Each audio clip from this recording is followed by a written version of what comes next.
Tardes. ¿Qué hay? ¿Cómo están? Activen su audio para escucharlo, porque veo que hablan. Hola, no hola, los buenas escucho. tardes. Buenas Hola, tardes. bien, ¿de dónde nos doctor, acompaña? Guasamota. Guasamota Cándida. Así ¿De es, dónde profe. más? ¿De dónde más, Jessy? ¿De dónde nos acompaña? De Michoacán, de Zitácuaro. Zitácuaro, Michoacán, la HH. Sí, las 3 veces heroica. Ah, me faltó una, ¿verdad? Ahí estuve en un congreso. ¿Cuándo, doctor? Había calabacitas, dijo uno. Ya llovió, entonces. Llovió, se secó y volvió a llover. En el 2004, anduvimos por allá, a esa bella ciudad. Ya hay muchos cambios. A ver, darse una vueltecita. Próximamente vamos a ir a Michoacán a dar un trabajito por ahí. Bien, aquí lo esperamos con mucho gusto. Claro que sí.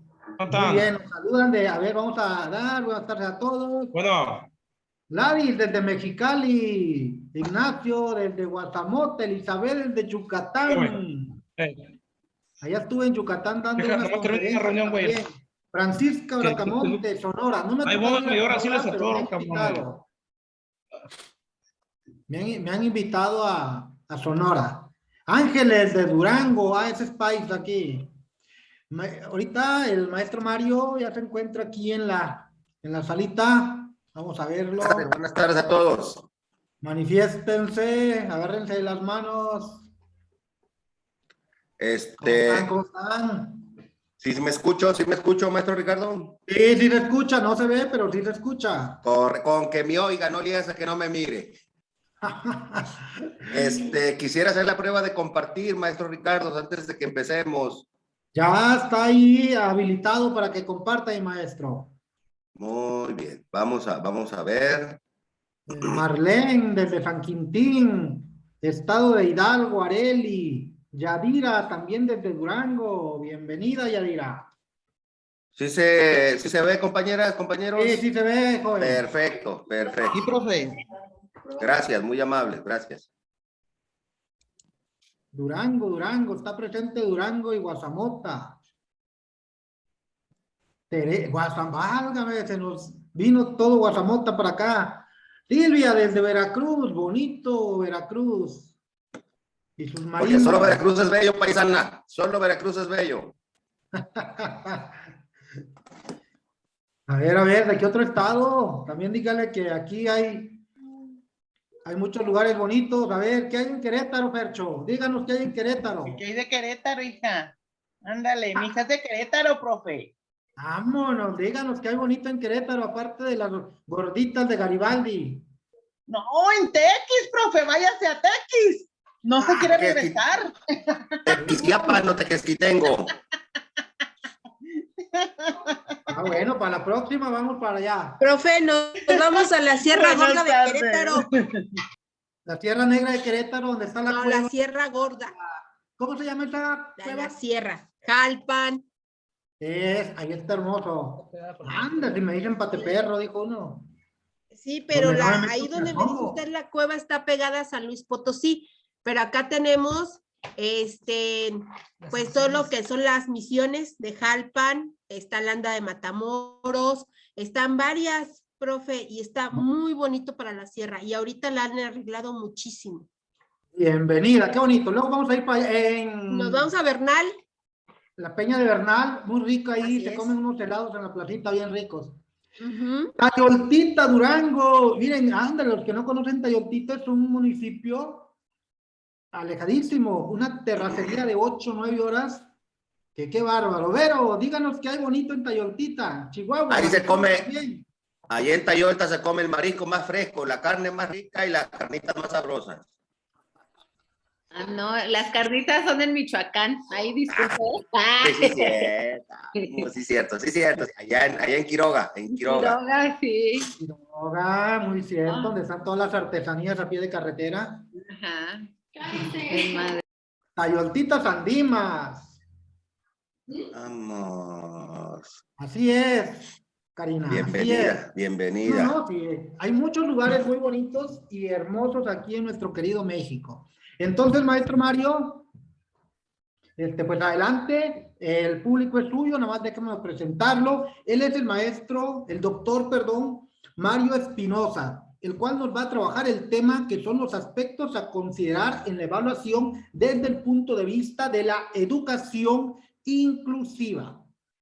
Él ha participado en diferentes foros y conferencias como son Educación Inclusiva 2, Reforma Integral de la Educación Básica, lo que es la RIEP, la función del docente de educación especial en el proceso de atención de alumnos con necesidades educativas especiales asociadas a la discapacidad, la transformación de la práctica docente, trayecto formativo del colectivo escolar, en el Consejo Técnico, una ocasión para la mejora de la escuela y el desarrollo profesional docente, y en Gestión y Desarrollo Educativo 1, 2 y 3.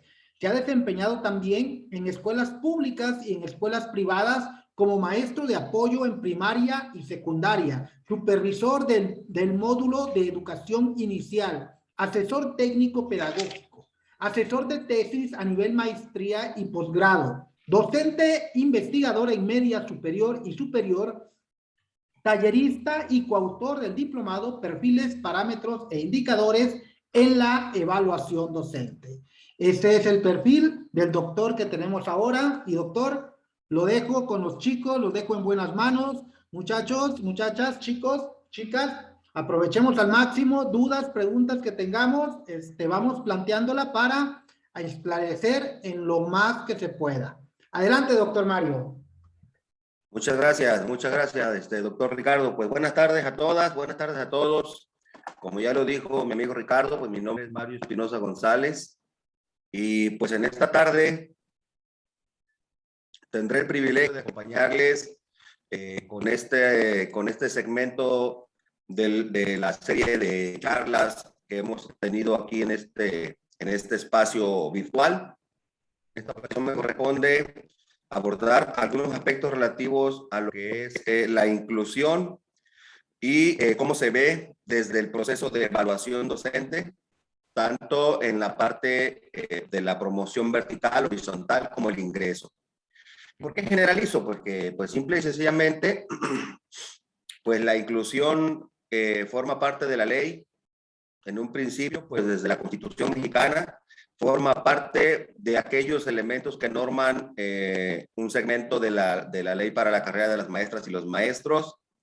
Se integra también en el documento Perfil, Parámetros e Indicadores, que es el personificador, el caracterizador de la figura docente, de la figura directiva, del apoyo técnico, de la figura de supervisión, y por supuesto se integra también en el programa de estudios, en el programa 2011 e incluyendo también ahora el programa de aprendizajes clave.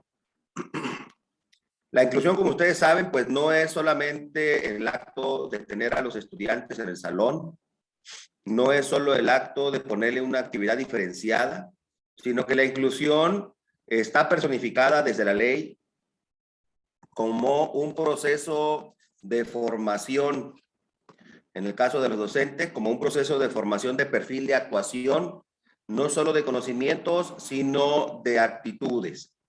Entonces, ciertamente en los procesos de evaluación docente vigentes, incluyendo el que ya se acerca o el que ya inició, porque ya iniciamos con las citas y los registros en algunos casos para los compañeras y compañeros que participan en promoción vertical, pues ya inició el proceso 22-23 para aquellos que aspiran a alguna promoción vertical, e iniciará pronto ya también en estos días el proceso horizontal, el incremento de horas y también el ingreso, ¿por qué no mencionarlo? El ingreso al servicio docente. Entonces, si ustedes me van... ¿Sí está proyectando? No, todavía no, doctor, todavía no. Esta es así como que la parte donde los duermo, y luego ya en la presentación pues ya van a poder preguntar más cosas, ¿no? Miren, excelente. Me permito en este momento, primero que nada, pues agradecerles el favor de su atención, su asistencia. que entiendo, pues implica un esfuerzo de tiempo, implica un esfuerzo de disposición en sábado por la tarde. ¿Quién quiere estudiar en sábado por la tarde, Padre Santo? Pero bueno, ¿qué le vamos a hacer? Eso demuestra el interés de cada uno de nosotros por, si no aprender algo nuevo, sí consolidar a lo mejor algunas cosas o aclarar algunas dudas que tenemos en torno de, en este caso, la inclusión.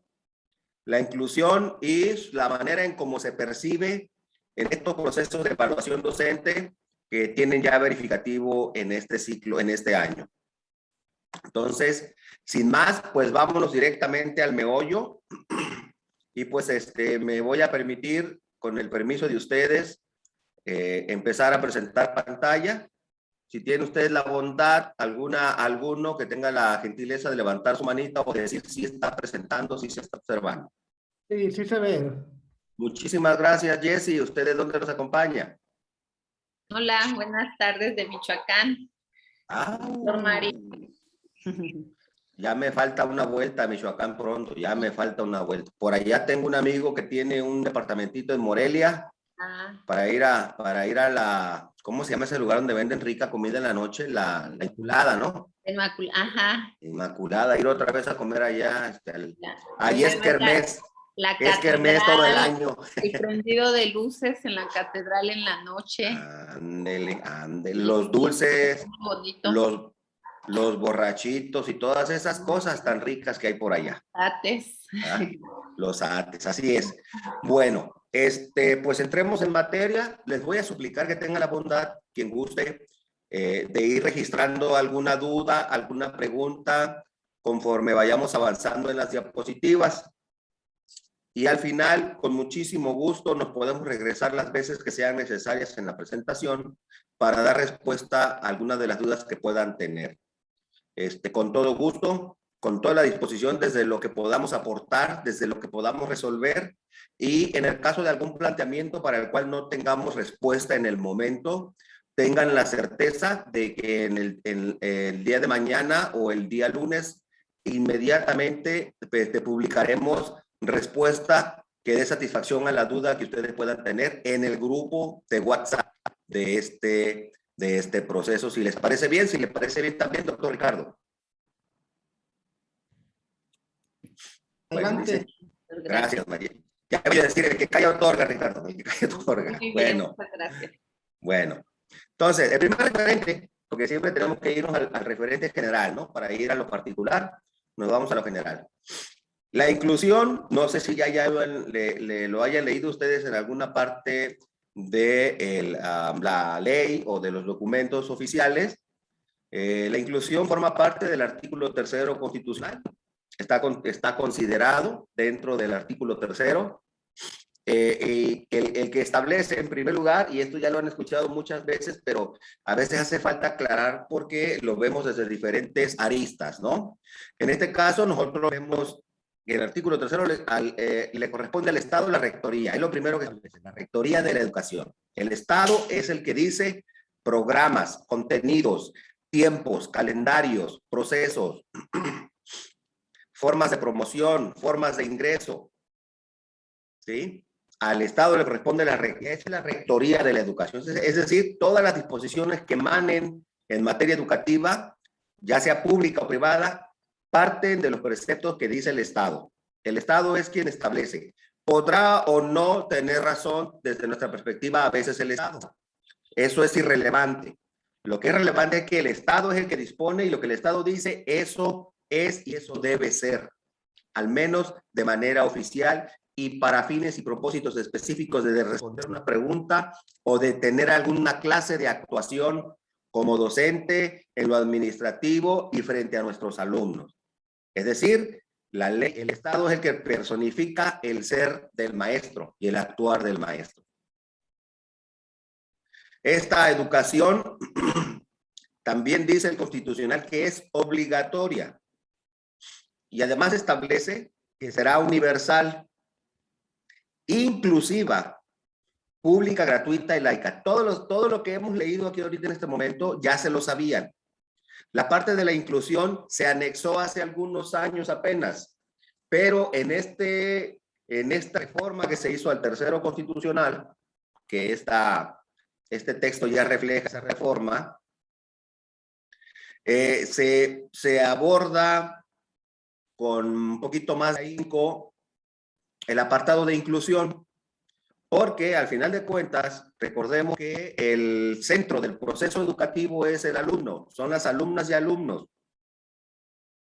Entonces, el docente, para poder personificar legalmente a la inclusión educativa, debe poner a sus alumnos en el centro. Cualquier cosa que me pregunte la ley, cualquier cosa que me pregunte una autoridad, si me visita mi súper, si va y me hace una pregunta mi dire o mi jefe de sector, siempre tengo que responder pensando en que los alumnos son el centro del proceso educativo, no yo, no mi planeación.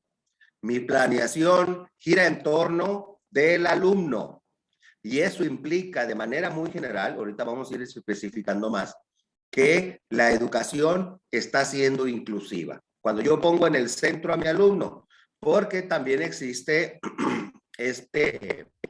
¿cómo podemos decirle? Pues este pensamiento generalizado, todavía desafortunadamente, de que la inclusión es una parte de la educación separada que solo es para alumnos que tienen alguna discapacidad, que tienen algún problema de aprendizaje, que tienen algún problema de desplazamiento o de comunicación. Y no es así, porque la inclusión en el sentido legal está pensada en todas las particularidades de mis alumnos. Quiere decir que todos mis alumnos son sujetos de inclusión. Todos mis maestros también son sujetos de inclusión, porque aunque todos escuchan en este momento la misma información, las mismas palabras que yo estoy diciendo, cada una y cada uno de ustedes los está procesando de manera diferente. Los está procesando según su estilo de aprender, según su estilo de conocer, según sus experiencias personales y según su propia forma de concebir las cosas. Así nuestros alumnos. Por eso incluso es muy común cuando vemos en el salón o escuchamos en el salón alumnos que dicen, es que no entendí. Y tenemos niños que dicen, ay, está bien fácil, ¿cómo estás tonto? ¿No? Aunque suene peyorativo, me disculpo por la expresión inapropiada, pero ese es mucho, los que estamos en salón de clases escuchamos mucho a los niños a veces todavía decirse de esa manera y siendo muy amable, ¿verdad? En la expresión. Pero sí, y también nosotros, profe, y si me lo mandan una diapositiva mejor, profe, y si me manda el texto, profe, y si me manda el libro mejor, profe, a ver, pero mejor platíquemelo, yo le entiendo mejor si me platica. Así entre nosotros mismos hacemos esas expresiones. ¿Por qué? Porque nosotros como adultos también tenemos estilos y formas de aprender. Entonces, por eso cuando se diseña este proceso de charlas, de conversaciones, de exposiciones, pues se piensa no solo en grabar el video, porque habrá quien dice, bueno, lo escuché, lo entendí en el primer momento, pero yo necesito volverlo a escuchar, ¿no? Pero también enviamos la presentación en PowerPoint de este proceso. Y también aclaramos dudas por escrito en el grupo.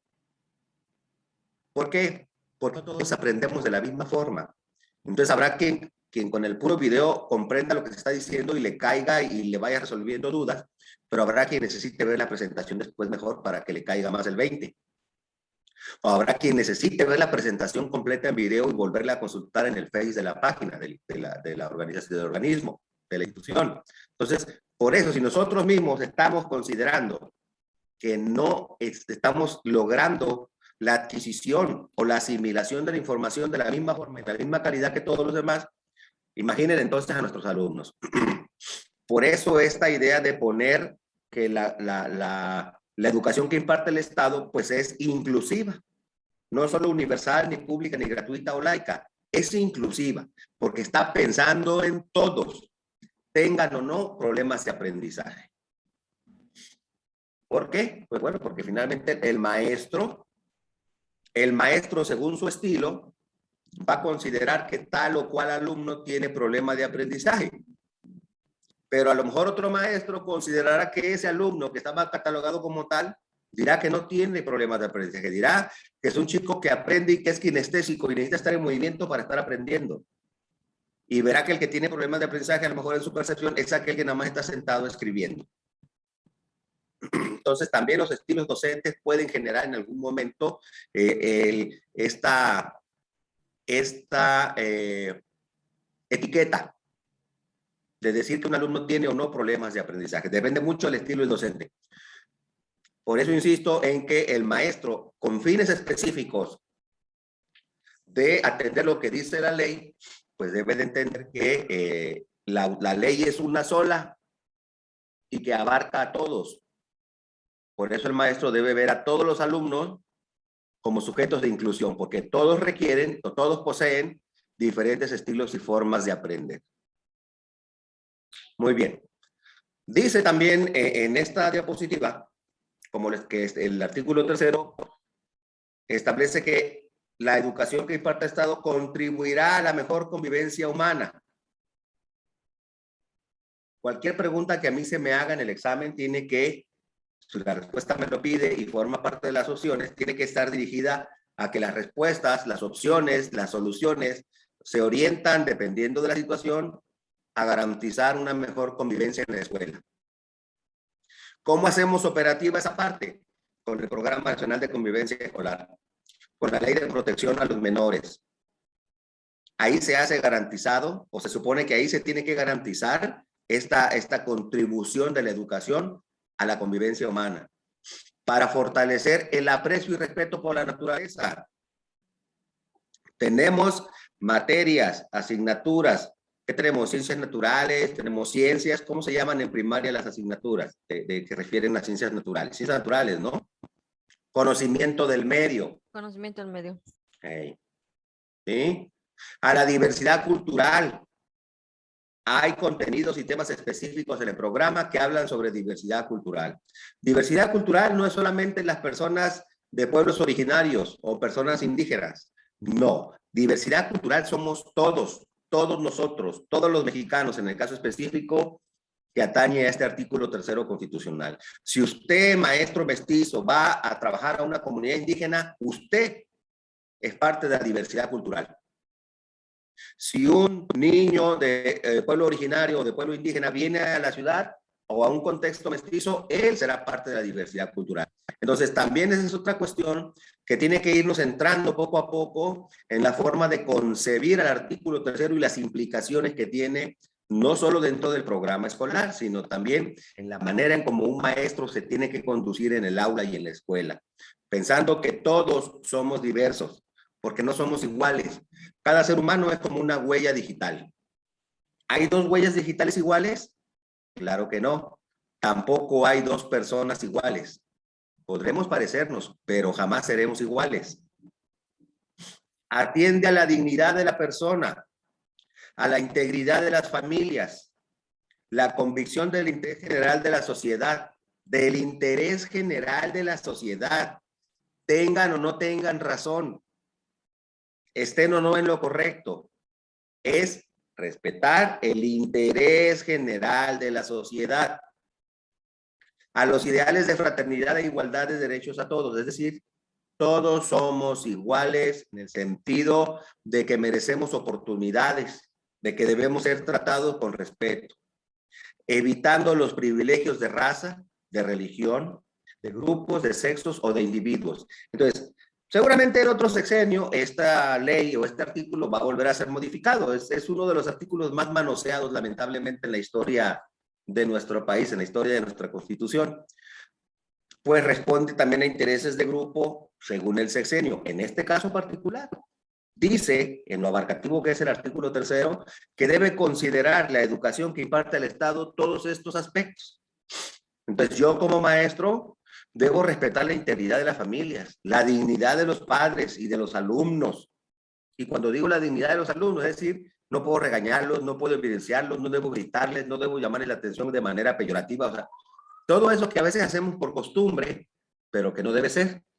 Y que como está puesto aquí en la Constitución, habrá planteamientos en el examen con mucha seguridad que habrán de considerar este tipo de aspectos, y uno como persona que responde el examen debe siempre pensar ¿sí? Incluso cuando respondamos el cuestionario abierto que se hace para promoción vertical y horizontal, pensar en que este es el referente principal para la constitución de todo el programa, el plan de estudios, la ley de los maestras y los maestros, de la carrera de las maestras y los maestros, para el documento de perfiles profesionales, para el programa. Este parrafito, por muy pequeño que parezca, es el referente. Son las líneas que están marcando todo lo que debe hacerse y cómo debe de concebirse a la educación en México.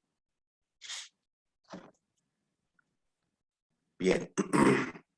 El siguiente apartado hace referencia al programa de estudios.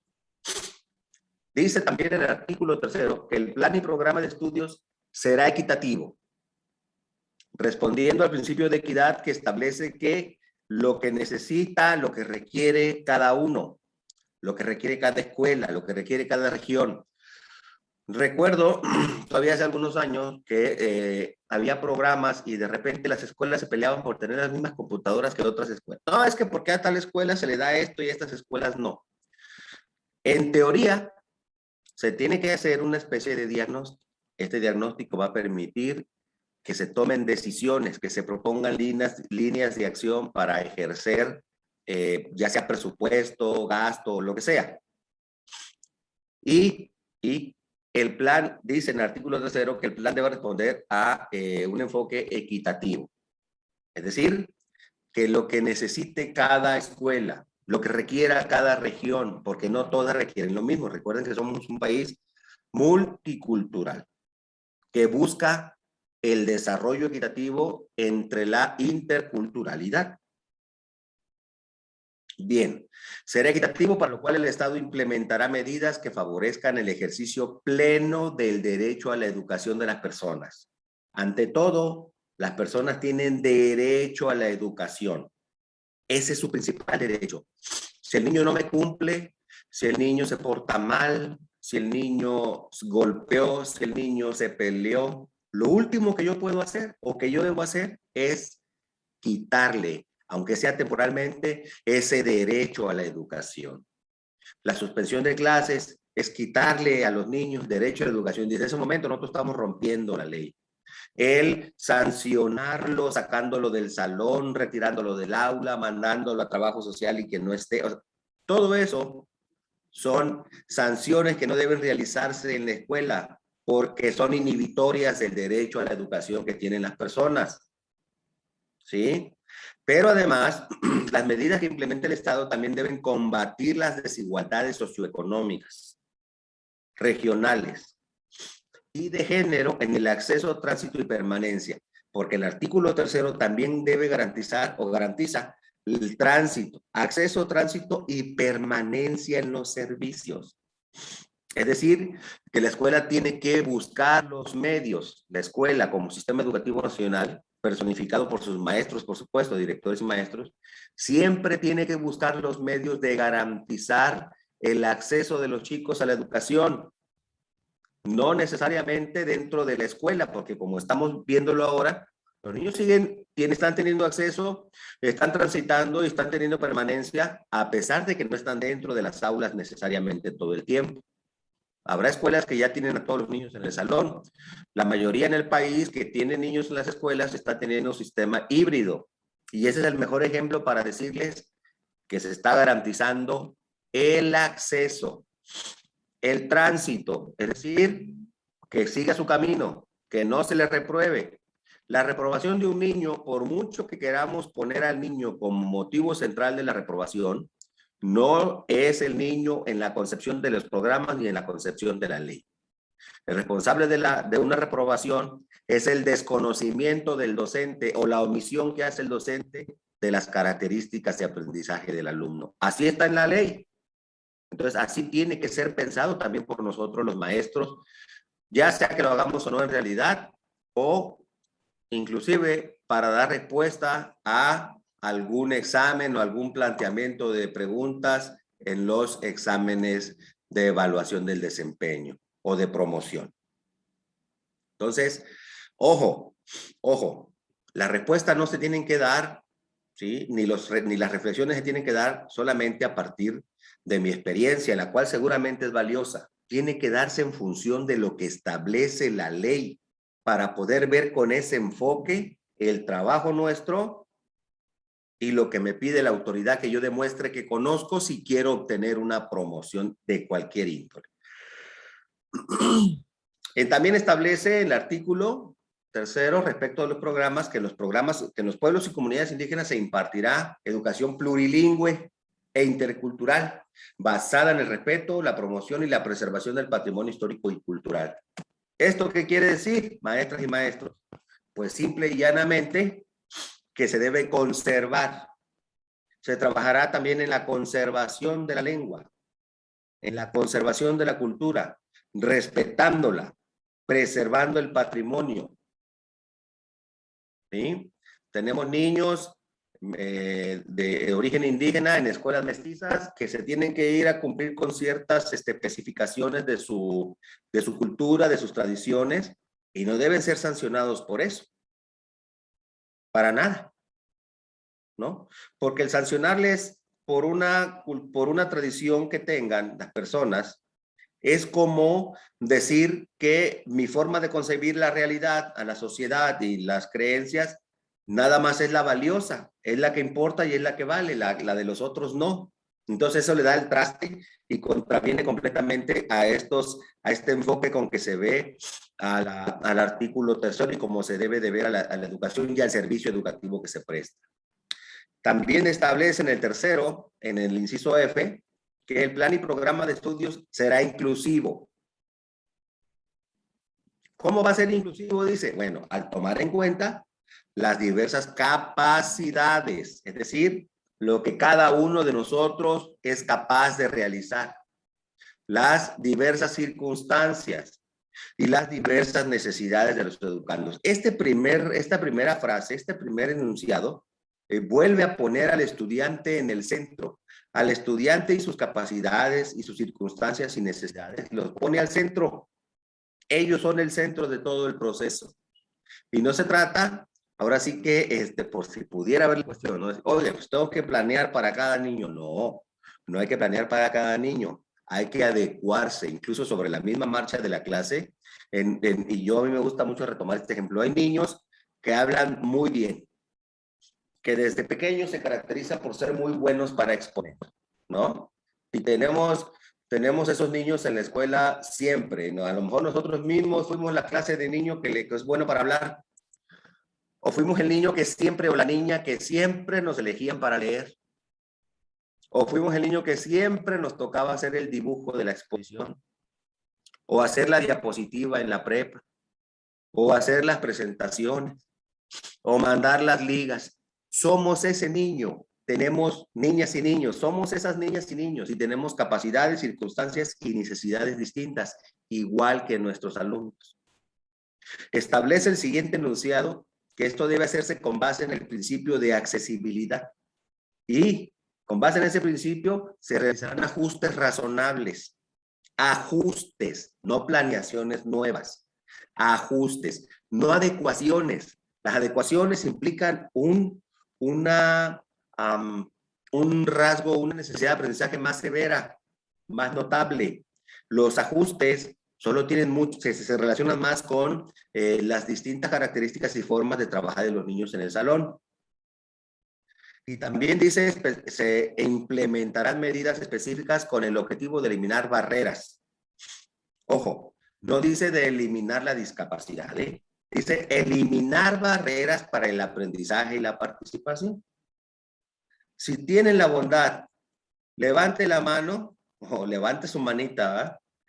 Aquel que haya escuchado alguna vez del índice de inclusión o que haya contestado un cuestionario que se llama Index o Índice de Inclusión de Thomas Wood y Mel Ainscough. ¿No? Bueno, ese es el referente que se maneja actualmente para establecer la caracterización de las barreras para el aprendizaje.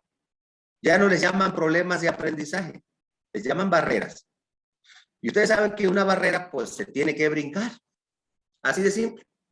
Se tiene que eliminar, se tiene que brincar, se tiene que hacer a un lado, se tiene que eliminar, específicamente. Y una barrera puede ser la forma en cómo habla el maestro. Una barrera para el aprendizaje puede ser la debilidad visual de un niño. Una barrera para el aprendizaje puede ser la iluminación del aula. Una barrera para el aprendizaje puede ser el uso, la obligación del uso del mismo material para todos. Una barrera para el aprendizaje puede ser la asignación de la misma tarea para todos, sin permitirle al niño presentar un rendimiento, presentar una opinión, presentar un trabajo desde su forma de hacerlo. Esa es una barrera. Una barrera puede ser la metodología docente. Todo eso son barreras en la concepción oficial actual.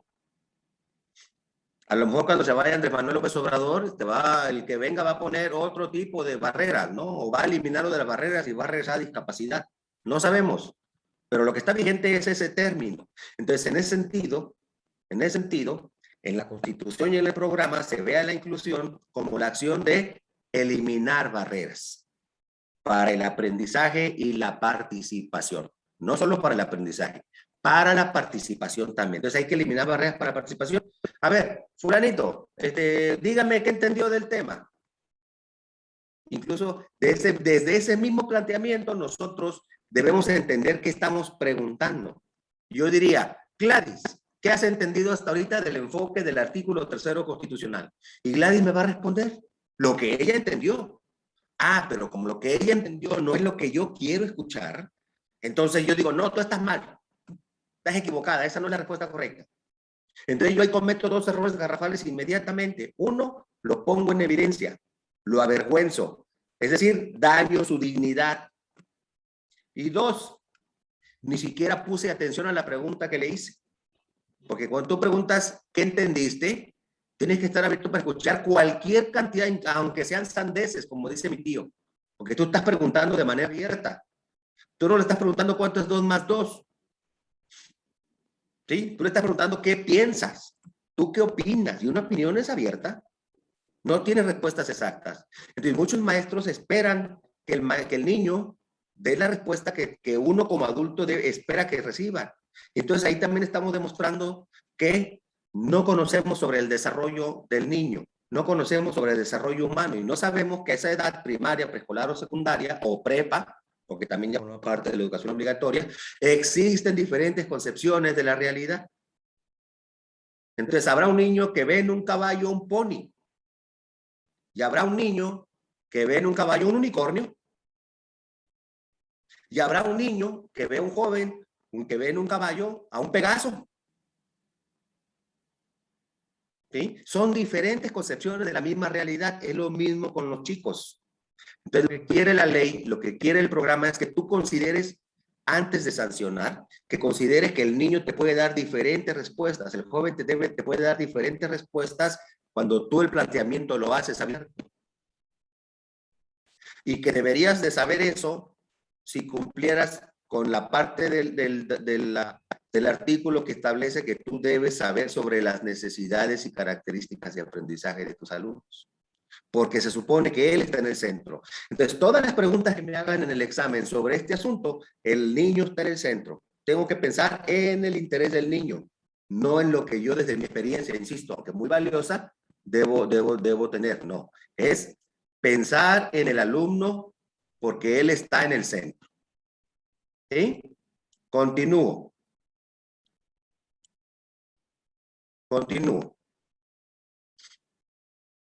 Perdón.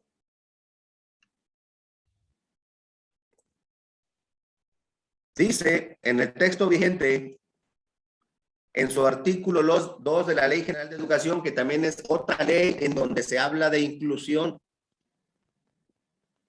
Y estas frases sí les recomiendo que las lean bien leídas, porque posiblemente les puedan preguntar sobre qué apartado o sobre algún apartado de la Ley General de Educación que refiere a la inclusión. Y en este artículo 2 dice, establece que el Estado priorizará el interés superior. O sea, una vez más, se habla del niño en el centro y del interés superior de niñas y niños, adolescentes y jóvenes en el ejercicio de su derecho a la educación. Y para tal efecto, garantizará el desarrollo de programas y políticas públicas que hagan efectivo ese principio. Ninguna ley en este país, en los estados, puede contravenir a lo que estipula la Constitución Política de los Estados Unidos Mexicanos. Si aquí dijera en su artículo 2 la Ley General de Educación, que es una ley subyacente de la Constitución, es una ley complementaria de la Constitución. Esta Ley General de Educación hace operativo en parte al artículo 3, porque genera artículos, esta Ley General de Educación está compuesta de artículos más específicos. Es decir, que de este artículo, esta ley se desprende del artículo 3 e insiste en su artículo 2 en que el Estado prioriza el interés superior de las niñas, niños y adolescentes y jóvenes en ejercicio de su derecho a la educación. Esto es volver a decir que el chico tiene que garantizarle su estancia, su tránsito, ¿sí? Su permanencia en la educación o en el sistema educativo. En esta misma ley, en su capítulo 2 del ejercicio del derecho a la educación, establece que el Estado ofrecerá a las personas las mismas oportunidades, así como de acceso, tránsito y permanencia. Una vez más, en el capítulo 2 de la Ley General de Educación vigente, se vuelve a hablar sobre el tránsito, la permanencia y el avance académico y, en su caso, el egreso oportuno del sistema educativo nacional. No está diciendo que no puedes reprobar a nadie. Ojo, porque incluso el año pasado yo, entre muchos compañeros aquí en el estado de Durango al menos, y de Coahuila, con quien estuve en contacto también, expresaron su molestia en los talleres que trabajamos el año pasado, porque la autoridad educativa los obligaba, de alguna manera los obligaba, ojo, a aprobar a todos los alumnos. Y no es así, no es así. Para el acuerdo de certificación que se publicó, me parece que en diciembre del 2020, ¿sí? Para la evaluación y certificación, dado por la pandemia. ¿Sí? Pero ya desde antes lo decía, establece que un alumno debe ser evaluado de acuerdo con sus condiciones, de acuerdo con sus características. La prueba escrita es incluso hasta un documento de referencia casi institucional en algunos niveles educativos. No, es que tiene que ser un examen escrito. Pues déjenme decirle que eso contraviene, absolutamente contraviene a la Constitución, contraviene al acuerdo de certificación, porque el acuerdo de certificación federal, que es para todos los estados del país, no dice que el examen escrito es el único mecanismo de evaluación, sino por qué razón la Secretaría de Educación Pública en años pasados publicaría una colección de 5 libros. ¿Alguien los conoció? 5 libritos de colores, azul, naranja, verde creo, rojo, amarillo, ¿sí? Que era la colección de libros de instrumentos, herramientas e instrumentos para la evaluación con un enfoque formativo. Esos libros fueron publicados para que el maestro hiciera operacional el acuerdo para la certificación y acreditación de estudios. Y dice que el examen es solo uno del montón de formas, de instrumentos y de mecanismos para evaluar. Entonces, se tiene que pensar en ese sentido que para satisfacer las evaluaciones de los niños, el examen escrito solo es una del montón de herramientas. ¿Qué es la más cómoda para quién? Pues para mí como maestro, pero estoy dejando completamente fuera al alumno, porque el instrumento tiene que ser cómodo también para los alumnos. ¿Qué nos decían en la prepa? No sé si se acuerdan. Mañana hay examen oral. Ah, su mecha, todos a temblar. ¿Qué me irá a preguntar el profe?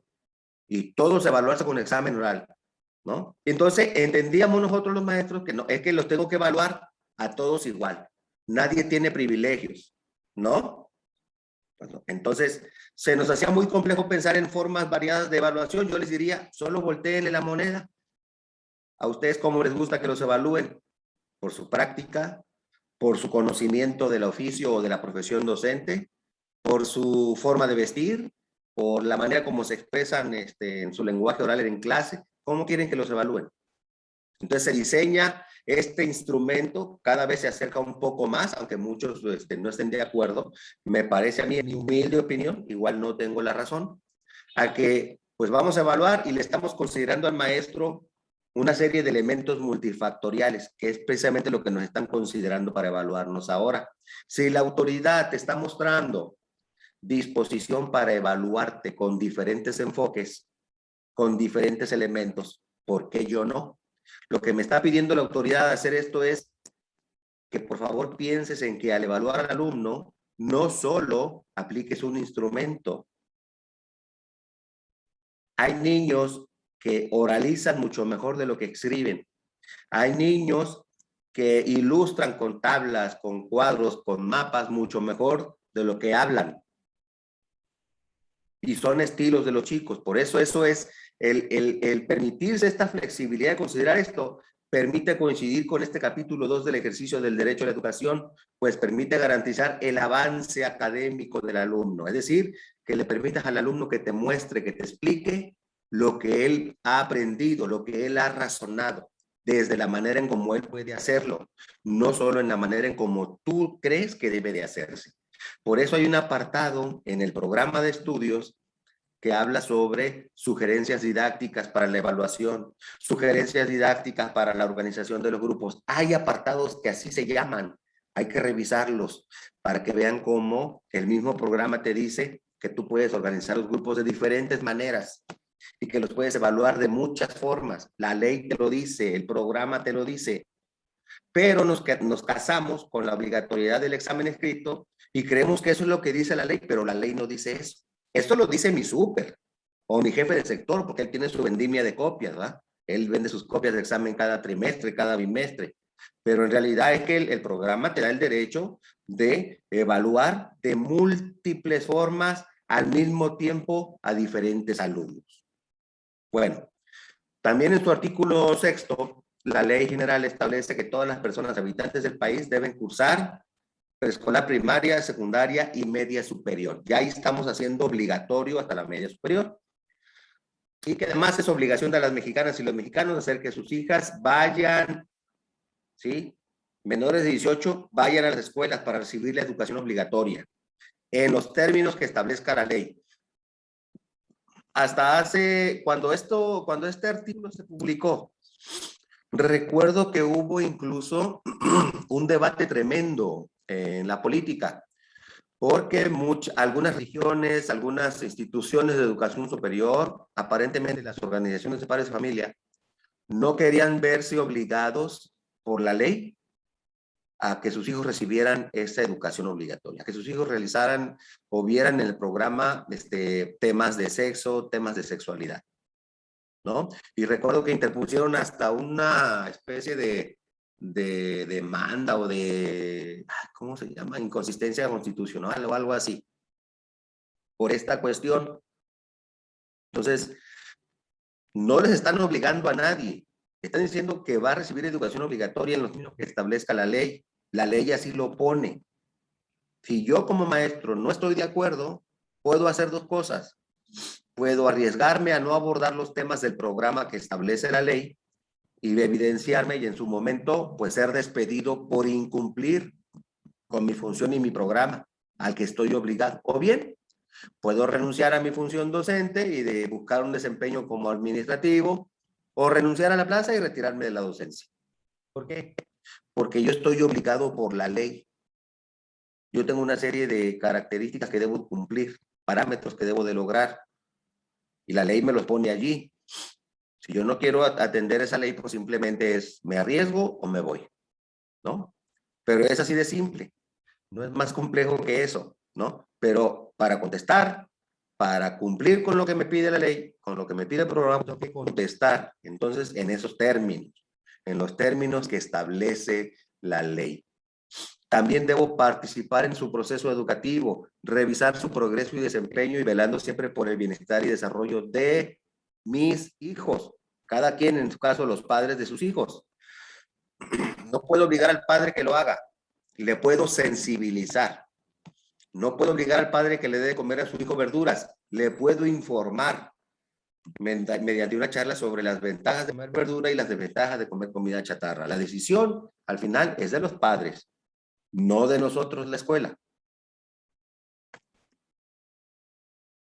También establece en su artículo 7, donde establece que igual, una vez más, le corresponde al Estado la Rectoría de Educación, que debe ser inclusiva. En el artículo 7 de la Ley General dice que la educación tiene que ser inclusiva, que elimina toda forma de discriminación y exclusión, así como las demás condiciones estructurales que se convierten en barreras para el aprendizaje y la participación, por lo que atiende las capacidades, las circunstancias y las necesidades, estilos y ritmos de los educandos, elimina todas las barreras o elimina las barreras de aprendizaje y participación, provee de recursos técnicos, pedagógicos y materiales y establece, ojo, porque hubo quien decía, muchos compañeros de educación especial tenían miedo de que desapareciéramos como sistema o como nivel, o como maestros, o como figura legal, o como clave docente. Establece la educación especial disponible para todos los niveles. O sea, no desaparecemos, nos vamos a incluir en las escuelas de manera más cercana. ¿Por qué? Porque vamos a ser factor de asesoría para la toma de decisiones, para la valoración de estudiantes, para la asignación, para la aclaración y capacitación de maestros que tengan dudas sobre estos temas. Porque sí hay muchas en las escuelas. Lo que pasa es que también, pues hay esta barrera, ¿no? No cerrazón, hay esta barrera actitudinal que se tiene todavía en muchas escuelas que inhibe, ¿sí?, la participación del docente de apoyo. Pero está establecido también su participación ahí desde la Ley General de Educación, desde el concepto mismo de inclusión, no solamente el maestro como participante de inclusión, el maestro de especial, sino como coadyuvante del maestro frente a grupo para atender las características y las necesidades de aprendizaje y los ritmos de aprendizaje de mis alumnos. En el capítulo 3, que habla de la equidad y la excelencia educativa, pues dice el artículo 8 que el Estado está obligado a prestar servicios educativos de equidad y excelencia, que literalmente se retoma este enunciado del artículo 3 constitucional aquí en este artículo 8 de la Ley General de Educación, y que habla sobre las medidas que adopte para tal efecto estarán dirigidas de manera prioritaria a quienes pertenezcan a grupos y regiones con mayor rezago. Ojo, dice que en los estados se va a priorizar, ¿sí?, grupos y regiones con mayor rezago, dispersos o que enfrentan situaciones de vulnerabilidad, ¿sí?, de carácter socioeconómico, físico, mental, de identidad cultural, de origen étnico, nacional, por su situación migratoria o bien relacionadas con aspectos de género, preferencia sexual o práctica cultural. Es decir, que busca evitar por todos los medios no solo la exclusión, sino la discriminación. Bien. ¿Dónde más se ve la inclusión? ¿En qué otro documento se ve la inclusión? Bueno, en el documento de la Nueva Escuela Mexicana. ¿Sí lo conocen? ¿Ya lo han visto? ¿Les ha llegado una copia digital del documento de la Nueva Escuela Mexicana? Levante su manita quien ya lo haya visto alguna vez.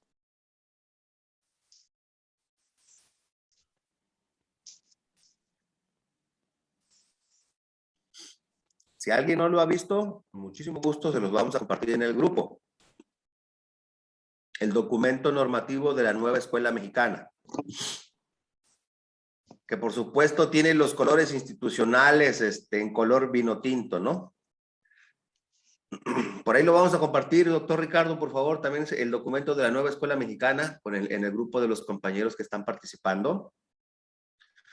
Porque también en la Nueva Escuela Mexicana, al menos en los mi maestro, ahí lo subimos en el drive que tenemos para todos, junto con el video completo, así como para los de admisión les vamos a proporcionar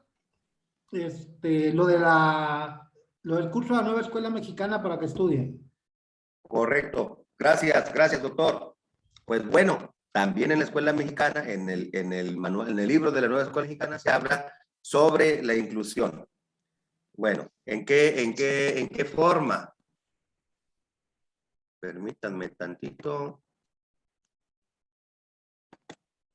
Bueno, en el libro, en el manual de la nueva escuela mexicana, refiere, ¿sí?, el derecho a la educación responsable de educación de los 0 hasta los 23. ¿Por qué hasta los 23 años?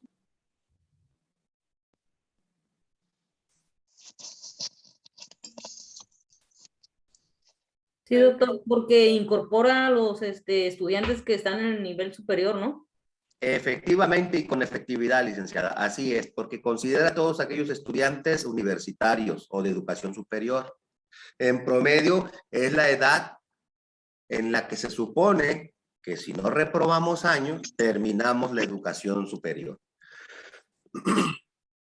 Esta institución, la nueva escuela mexicana, tiene como centro la formación integral de niños, es decir, vuelve a poner, también en este documento se vuelve a poner en el centro a las niñas, los niños, adolescentes y jóvenes. Y retoma la promoción del aprendizaje de excelencia con un enfoque inclusivo, pluricultural, colaborativo y equitativo a lo largo del trayecto de su formación, desde el nacimiento hasta que concluya sus estudios adaptado a todas las regiones de la República, es decir, hasta que concluya los diferentes programas de estudio que se encuentran en todos los estados y regiones de la República Mexicana.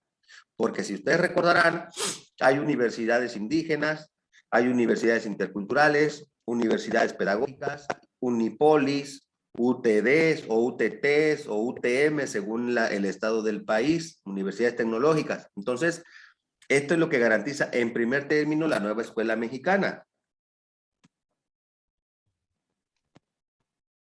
También la nueva escuela mexicana se caracteriza por una estructura abierta que integra a la comunidad, prioriza la atención de poblaciones, una vez más, prioriza la atención de poblaciones en desventaja como un mecanismo para garantizar el principio de equidad que oferta, de equidad y de inclusión que oferta el artículo 3º, con la finalidad de brindar los mismos estándares para garantizar las mismas oportunidades de aprendizaje. Ojo, garantizar las mismas oportunidades de aprendizaje no es necesariamente garantizar oportunidades iguales, sino garantizar oportunidades también para que aprendan todas y todos los mexicanos. No para garantizar que yo dé mi clase, no para garantizar que yo realice las actividades de mi planeación, no, para garantizar oportunidades de aprendizaje de los que están en el centro del proceso educativo, que son precisamente los alumnos. Un siguiente documento que refiere o que habla sobre la inclusión y cómo es concebida y cómo es vista para estos procesos de evaluación, pues es el documento de perfiles profesionales. ¿Ya conocen los perfiles profesionales de este año? Seguramente se parecen muchísimo a los del año pasado. Y seguramente son casi iguales, pero no creo que estén exactamente iguales. Cada año los perfiles profesionales, cuando se publican, cuando se editan, les cambian algunos términos, les cambian algunas palabras. Y hay compañeras y compañeros que han estudiado, incluso los que era el documento que era antes, perfil, parámetros e indicadores, que porque dice que le entienden más al de perfiles profesionales. Yo les digo, pues están muy mal. Si están preparándose para la evaluación de docente, el documento que tienen que leer que es el vigente, el de cada año, porque cada año se publica uno nuevo y se actualizan ciclo escolar 21-22, 22-23, o 22 o 23 o 20 o 21. Entonces, tenemos que revisar el vigente de cada año. Y en el dominio 2 de los perfiles profesionales, docentes, ¿sí? Porque también hay, a lo mejor aquí hay directores que quieren ser supervisores, o subdirectores que quieren ser directores, o apoyos técnicos que quieren ser subdirectores, ¿no? Entonces, o docentes que quieren ganar más con su misma plaza, que también hay, ¿no? Entonces, yo, como docente, yo voy a revisar el documento actualizado y solamente voy a revisar el apartado que refiere a la función que yo quiero desempeñar. Los chicos que van a presentar para el ingreso van a leer el perfil profesional de los docentes, porque en el mismo documento vienen todas las figuras. Bueno, en los perfiles profesionales docentes, regularmente están en los mismos dominios, tanto en las funciones directiva y de supervisión y de apoyo técnico. En el dominio 2 habla de un maestro que conoce a sus alumnos. En años pasados hablaba del dominio 1, un maestro que conoce a sus alumnos. Decía el dominio 1, que sabe cómo aprenden y lo que necesitan aprender. Bueno, en estos perfiles profesionales se refiere hasta en el dominio de un maestro, un maestro que conoce a sus alumnos para brindarles una atención educativa con inclusión y equidad y excelencia. Es decir, hay un dominio en los perfiles profesionales que habla específicamente de inclusión y que caracteriza, ojo, cuando a mí me pregunten en el examen, ¿cómo debo ser yo? ¿Cómo debo concebir al chico? ¿Cómo debo de percibirlo para incluirlo? Lo primero que tengo que hacer es conocerlo, como dice el 2.1. Conocer a mis alumnos para que mi función, mi trabajo docente sea pertinente, sea contextualizado. Si el perfil profesional, que es el documento oficial de este país para decir cómo debe ser el maestro inclusivo, me dice que debo contextualizar, quiere decir que yo en mi planeación y en mis actividades y en mis materiales y en mis tareas debo considerar el contexto de donde estoy ubicado y el contexto de mis alumnos. Una tarea, un trabajo de reforzamiento debe ser una confirmación de lo aprendido en clase, no un estrés para los padres de familia. No, pues es más fácil, yo les voy a mandar un cuadernillo, el que lo imprima el que quiera y el que no, pues me vale. No, no, no, no, no. Por eso uno le pregunta a los padres de familia, por eso haces un diagnóstico grupal al inicio del ciclo escolar. Y les preguntas a los padres dónde están, cómo están, qué tienen, con qué cuentan, cómo se les hace mejor trabajar. Conocí el caso de una maestra, a ella no me lo platicaron, que a los chicos de la secundaria, de una secundaria bien pobrecita, les pedía como trabajo de fin de año que imprimieran una historieta, que la hicieran y la imprimieran a colores, porque así se ve más bonito. Y es real, ¿eh? Es real. Para la gente que está en Durango, a lo mejor se escuchó hablar de ese caso, o ha escuchado hablar de ese caso. Entonces, ¿cómo le voy a pedir yo a mis alumnos? ¿Cómo? O sea, vean el nivel de omisión, de necedad, de desconocimiento, ¿sí? De esta persona, ¿sí? Como para exigir a los chicos que impriman algo a costa del ingreso de un dinero que a lo mejor pueden usar para comerse algo ellos en el día. Porque se trata, insisto, se trata de una escuela localizada en una colonia de alta marginación. Entonces, eso para nada personifica a un maestro inclusivo, al contrario, un maestro exclusivo, discriminatorio, omiso, ¿no? Que raya en la sanción administrativa, pero no porque sea mala persona, sino porque simple y sencillamente no comprendía o no ha comprendido esta compañero, ¿sí? El enfoque de cuál es su función. Su función es poner en el centro al alumno, no poner en el centro lo que él cree que debe ser la actividad más padre, con el material más chido, y porque diga que soy el maestro, el mejor maestro, porque soy el más exigente. No, ese no es el mejor maestro. Ese es un maestro que está completamente descontextualizado, que desconoce la ley y que desconoce cuál es su función. A lo mejor hace 15 años eso era lo mejor, o hace 10 años eso era lo mejor. Pero en este año, en este ciclo, actualmente y de forma vigente, eso no es la forma de ser maestro. Entonces, pues si yo voy a participar en un proceso de evaluación, tengo que estar entendido, tengo que estar en la comprensión de cuál es la manera en cómo se conciben los diferentes conceptos, los enfoques de la educación, desde preescolar hasta educación superior. Al menos nosotros manejamos evaluaciones hasta media básica o hasta media superior. Entonces, ¿cómo está concebido el maestro? ¿Cómo está concebido el alumno? Está puesto en los perfiles profesionales. Y también en los perfiles profesionales también está el apartado que establece cómo debe ser el maestro inclusivo. ¿Sí? Y en su inciso 2.2, pues vuelve a insistir y dice que el maestro desarrolla estrategia que le permite conocer a sus alumnos. Brindarles una atención educativa incluyente y equitativa. Entonces, ¿de quién es la obligación ahí? ¿De darse a conocer? ¿Del alumno? ¿O de nosotros conocer al alumno? Nosotros debemos conocer al alumno.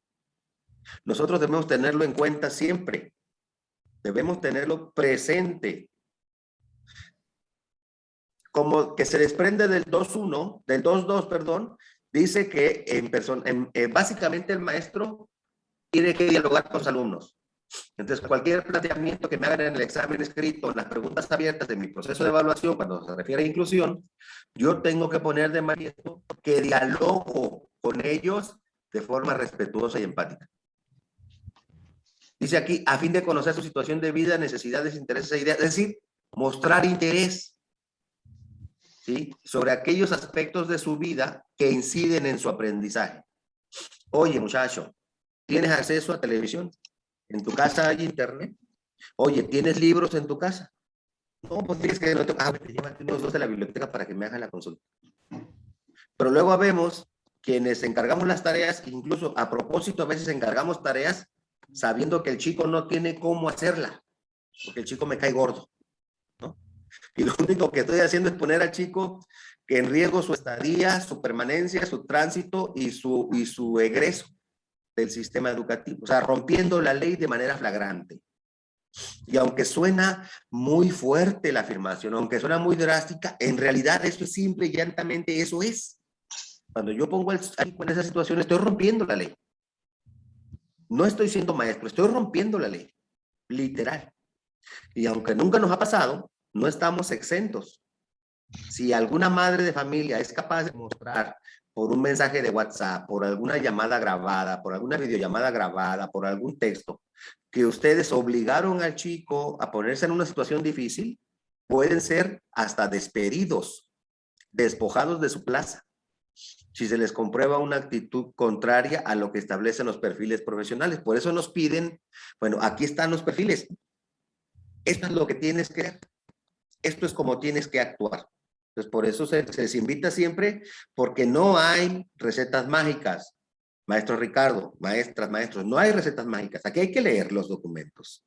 Hay que conocerlos. Y en la medida que los voy leyendo, tengo que ir pensando cómo tengo que responder a los planteamientos de mi proceso de evaluación, porque también tengo que saber cómo debo de reaccionar y de actuar con mis alumnos conforme al documento que personifica mi función, la clave por la que me pagan.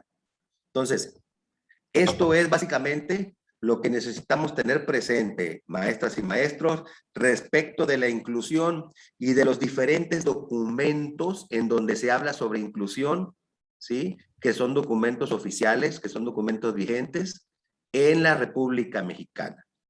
Si ustedes se dan cuenta, en ningún momento mencioné ni a Piaget, ni a Vygotsky, ni a Brunner, ni a Frida Díaz, ni a Silvia Smelkes, ni a Ángel Díaz Barriga, ni a Delia Lerner, ni a Montessori, a nadie mencionamos.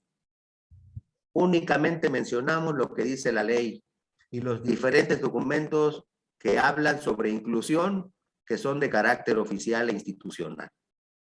Ahora sí estoy a sus órdenes para lo que gusten responder. Como dicen en mi tierra, venga, venga, venga pues. Gracias, maestro Ricardo. Chicas y chicos, esa sería mi participación en torno de la inclusión, su concepción de manera oficial y los diferentes documentos e instancias en donde se habla sobre la inclusión educativa. Hola chicos, pues muchísimas gracias, doctor Mario, por la información que nos acaba de proporcionar. Ahorita, pues yo creo que están preparando sus dudas, su pregunta en relación a lo que es la educación inclusiva, la educación especial, cómo trabajar. De aquí, como comentaba nuestro compañero Rafael Marín, vienen muchísimas preguntas de inclusión, tanto para admisión como para promoción vertical y horizontal. Por horas adicionales no les podría comentar mucho, porque me imagino que también vienen, ¿sí? Entonces, cualquier duda que tengan, chicos, vamos a plantearlas en este momento o en su defecto, escribirla en el chat aquí para que puedan contestarla el maestro Mario. Yo tengo dudas sobre los conceptos, como que los confundo un poquito. Y bueno, en el examen, como que con una palabra me hacían dudar si era inclusión o equidad, y en este caso se comentó otra palabra que es equitativo.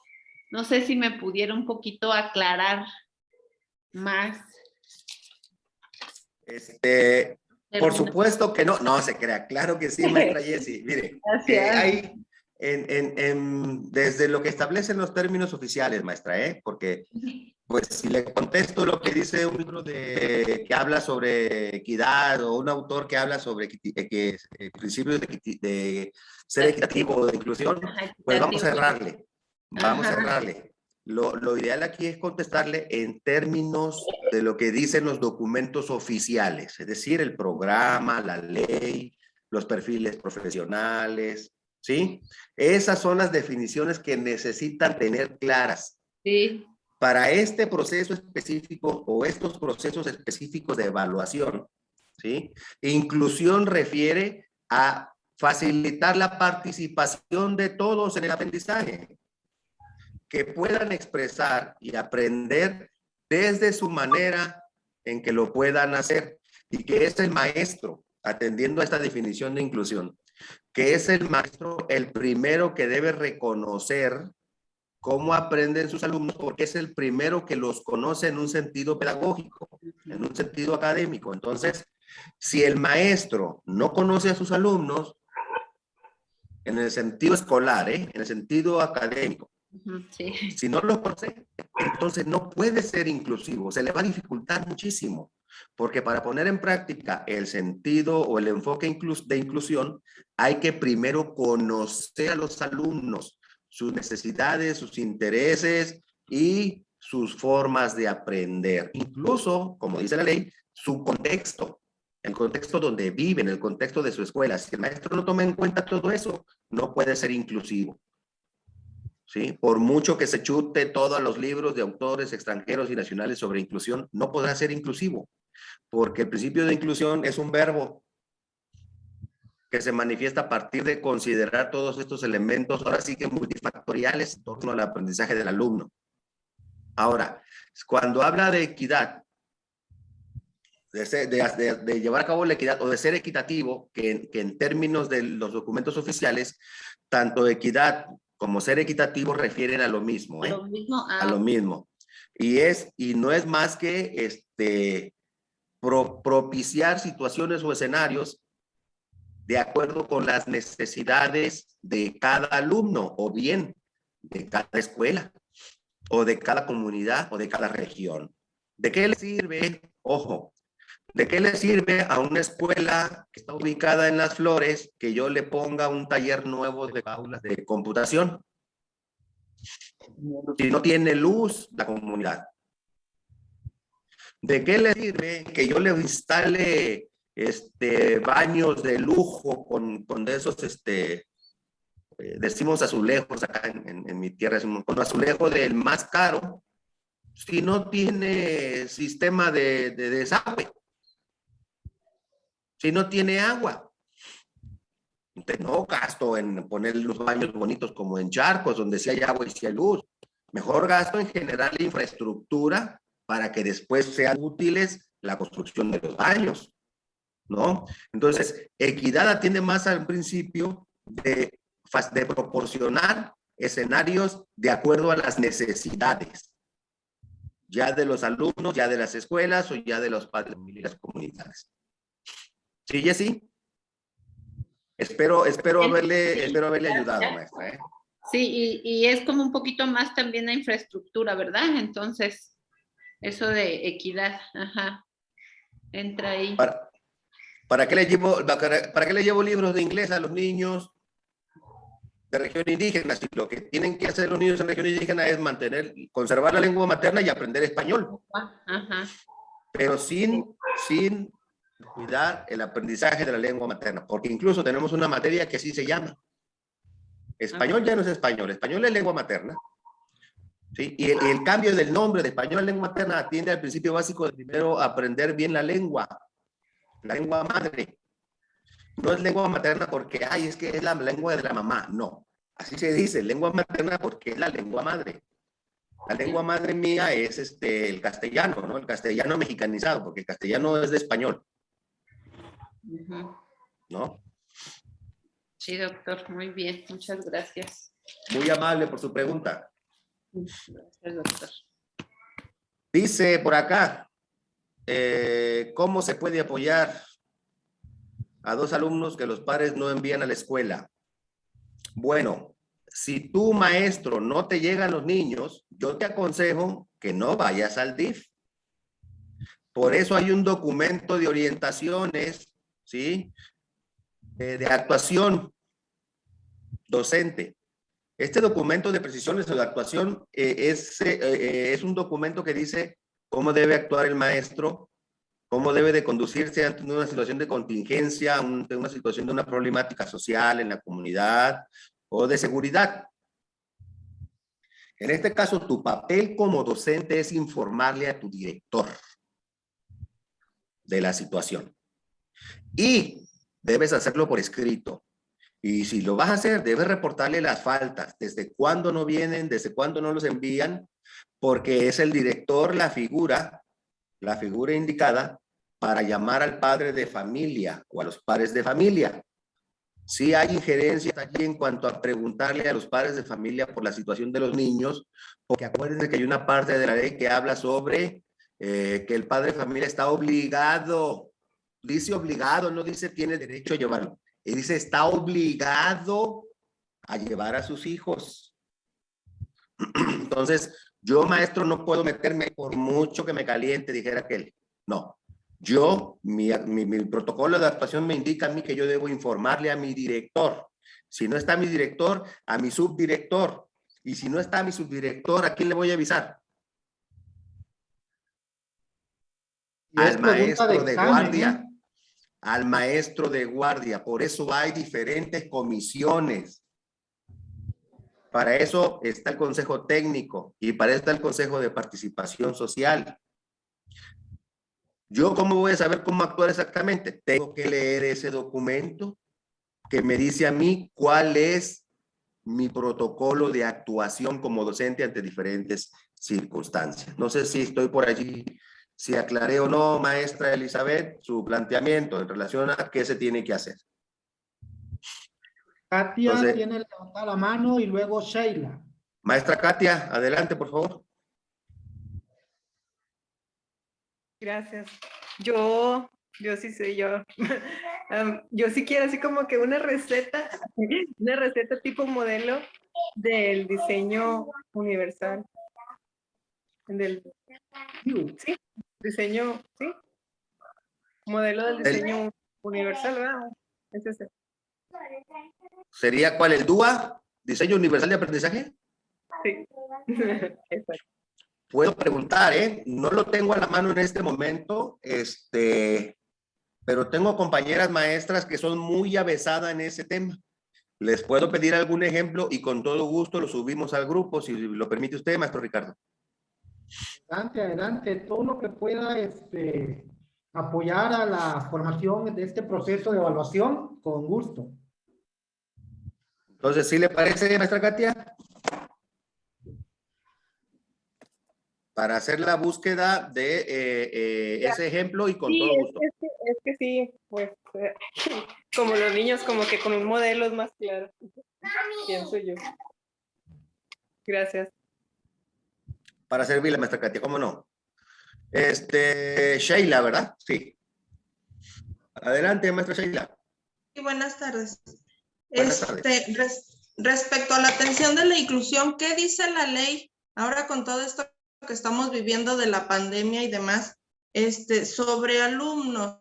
Por ejemplo, bueno, tengo el caso de una alumna que aquí por la cuestión de la pandemia pierden los trabajos los padres, se mueven a la ciudad de Guanajuato, se mueven a Guanajuato y yo le he estado dando clases de manera virtual, o sea, la niña cumple todo bien, pero ahorita ya la próxima semana regresamos a presencial, donde se nos está pidiendo que a lo mejor tengamos todavía eso de a distancia, pero aquí ¿qué compete? ¿Le sigo dando clase virtual a la niña o ya que la canalicen en Guanajuato una escuela por allá? Y si hago eso, la ley va a ir en contra mía porque no la estoy incluyendo, no estoy haciendo la educación inclusiva porque no la estoy atendiendo ya que su situación es que está a distancia. Bien, mira, esa pregunta específica tendría que obedecer para todos. Si ponen atención, les voy a explicar. La única manera en que un alumno puedas tú desatenderlo, pues ya no ser responsable de su aprovechamiento, ni de su rendimiento, ni de su seguimiento, es si su familia va y le da de baja. Y no digo su familia de manera general, su papá, su mamá o su tutor legal, el que esté designado como tal, con el que tenga contacto y sea responsable de los alumnos. O, en su defecto, alguien que no sea familia, que no sea tutor y que pueda llevar una carta poder firmada por alguno de estas primeras figuras para darlo de baja de la institución. Si el niño o la niña no ha sido dado de baja, tú no puedes darlo de baja. No puedes desatenderlo porque la ley va contra usted. Eso así, pensé. Sí, es que así es. O sea, el documento de certificación, el acuerdo de certificación establece que para la atención de los alumnos, usted no puede darlos de baja. O sea, yo como maestro me harto de que la mamá no venga, ¿no? Y que el niño tampoco me lo mande, pues yo no puedo ir a darlo de baja. Yo puedo informarle a mi director con evidencia de todas las faltas, con evidencia desde la última vez que tuvo comunicación, que la señora tiene 3 meses que no se conecta, que no tengo ninguna evidencia de que haya estado trabajando ni de que me haya mandado nada, y entonces yo le reporto a mi director, ya mi director sabrá qué hacer, porque a él es el que corresponde la siguiente parte. No. Yo solo me encargo de brindar el servicio educativo. No estoy calificado para dar baja como maestro, no estoy calificado para sacarlo del grupo, porque entonces incumplo la ley en la parte de que dice de garantizar la permanencia, el tránsito y en su defecto el éxito, la conclusión del servicio educativo. Así es como tienen que contestar el examen, ¿verdad? Así, pensando de esa manera. Ok. Usados. Entonces, mientras no la den de baja, a mí me compete atenderla, aunque no esté dentro del estado. Usted siga atendiendo mientras ella no se dé de baja. Okay. Mientras no la den de baja de manera oficial. Muy ya bien. Sea que le mande o no tareas, ya ese es otro asunto. No, sí manda todo. De hecho, está excelente la niña. Y se conecta a diario y todo. Ahí está. Usted solita ya se respondió, maestra. Así, pero acá están invitando a que o es presencial o es virtual, que no debemos estar haciendo las dos cosas ya. Aunque se pare de puntas el secretario de Educación en el Estado, hay un acuerdo provisional que no ha sido derogado. El acuerdo de certificación y evaluación no ha sido derogado, el que se puso en diciembre del 2020, en el que afirma que los alumnos pueden ser atendidos y que los alumnos, las familias pueden o no llevar a sus hijos a la escuela, porque las familias son las que valoran, ¿sí?, el riesgo de sus hijos, ya sea que convenga o no a algunos padres de familia, porque habemos unos que somos muy baquetones, pero el acuerdo es el acuerdo, y hasta ahorita el Acuerdo Nacional de Evaluación y Certificación no ha sido derogado. En el momento que la autoridad educativa oficial diga se deroga el acuerdo, en ese momento ahora sí, o viene, y si no viene lo reporto, pero usted no va a dar de baja. El que da de baja son los directores. Muy bien. Y el director, para poder dar de baja, tiene que informar al supervisor y el supervisor al jefe, porque una baja no es cualquier cosa, es un problemón legal que no tiene usted una idea. Muy bien. Ok. Muchas gracias. Por nada, maestra Sheila. Maestra Alicia y luego la maestra Milagro. Gracias, maestro. ¿Cómo está, maestra Alicia? Muy bien, doctor, muchas gracias. Tengo una pregunta. ¿Cómo atender el fenómeno de abandono escolar o ausentismo desde la función de un supervisor escolar? Con directrices institucionales, maestra. Directrices institucionales, nada más. El supervisor no diseña programas ni iniciativas para abatir el rezago ni para abatir el ausentismo. Esos son programas con líneas institucionales de cada estado. Entonces, sí, los supers no tienen esa facultad todavía, ni los jefes de sector. Estas son líneas desde el departamento. Por eso cada mes o cada semana se están rindiendo informes en departamentos, en secundarias y primarias, para decir cuántos niños están yendo, cuántos niños están atendiendo, cuántos niños están presentando, cuántos niños están enviando tareas. Eso les permite a ellos obtener un diagnóstico y a su vez determinar líneas de acción para sus niveles o departamentos.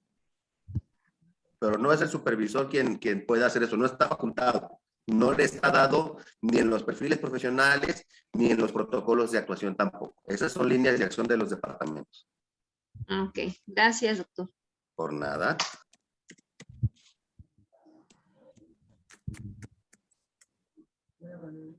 A ver, maestra Milagro.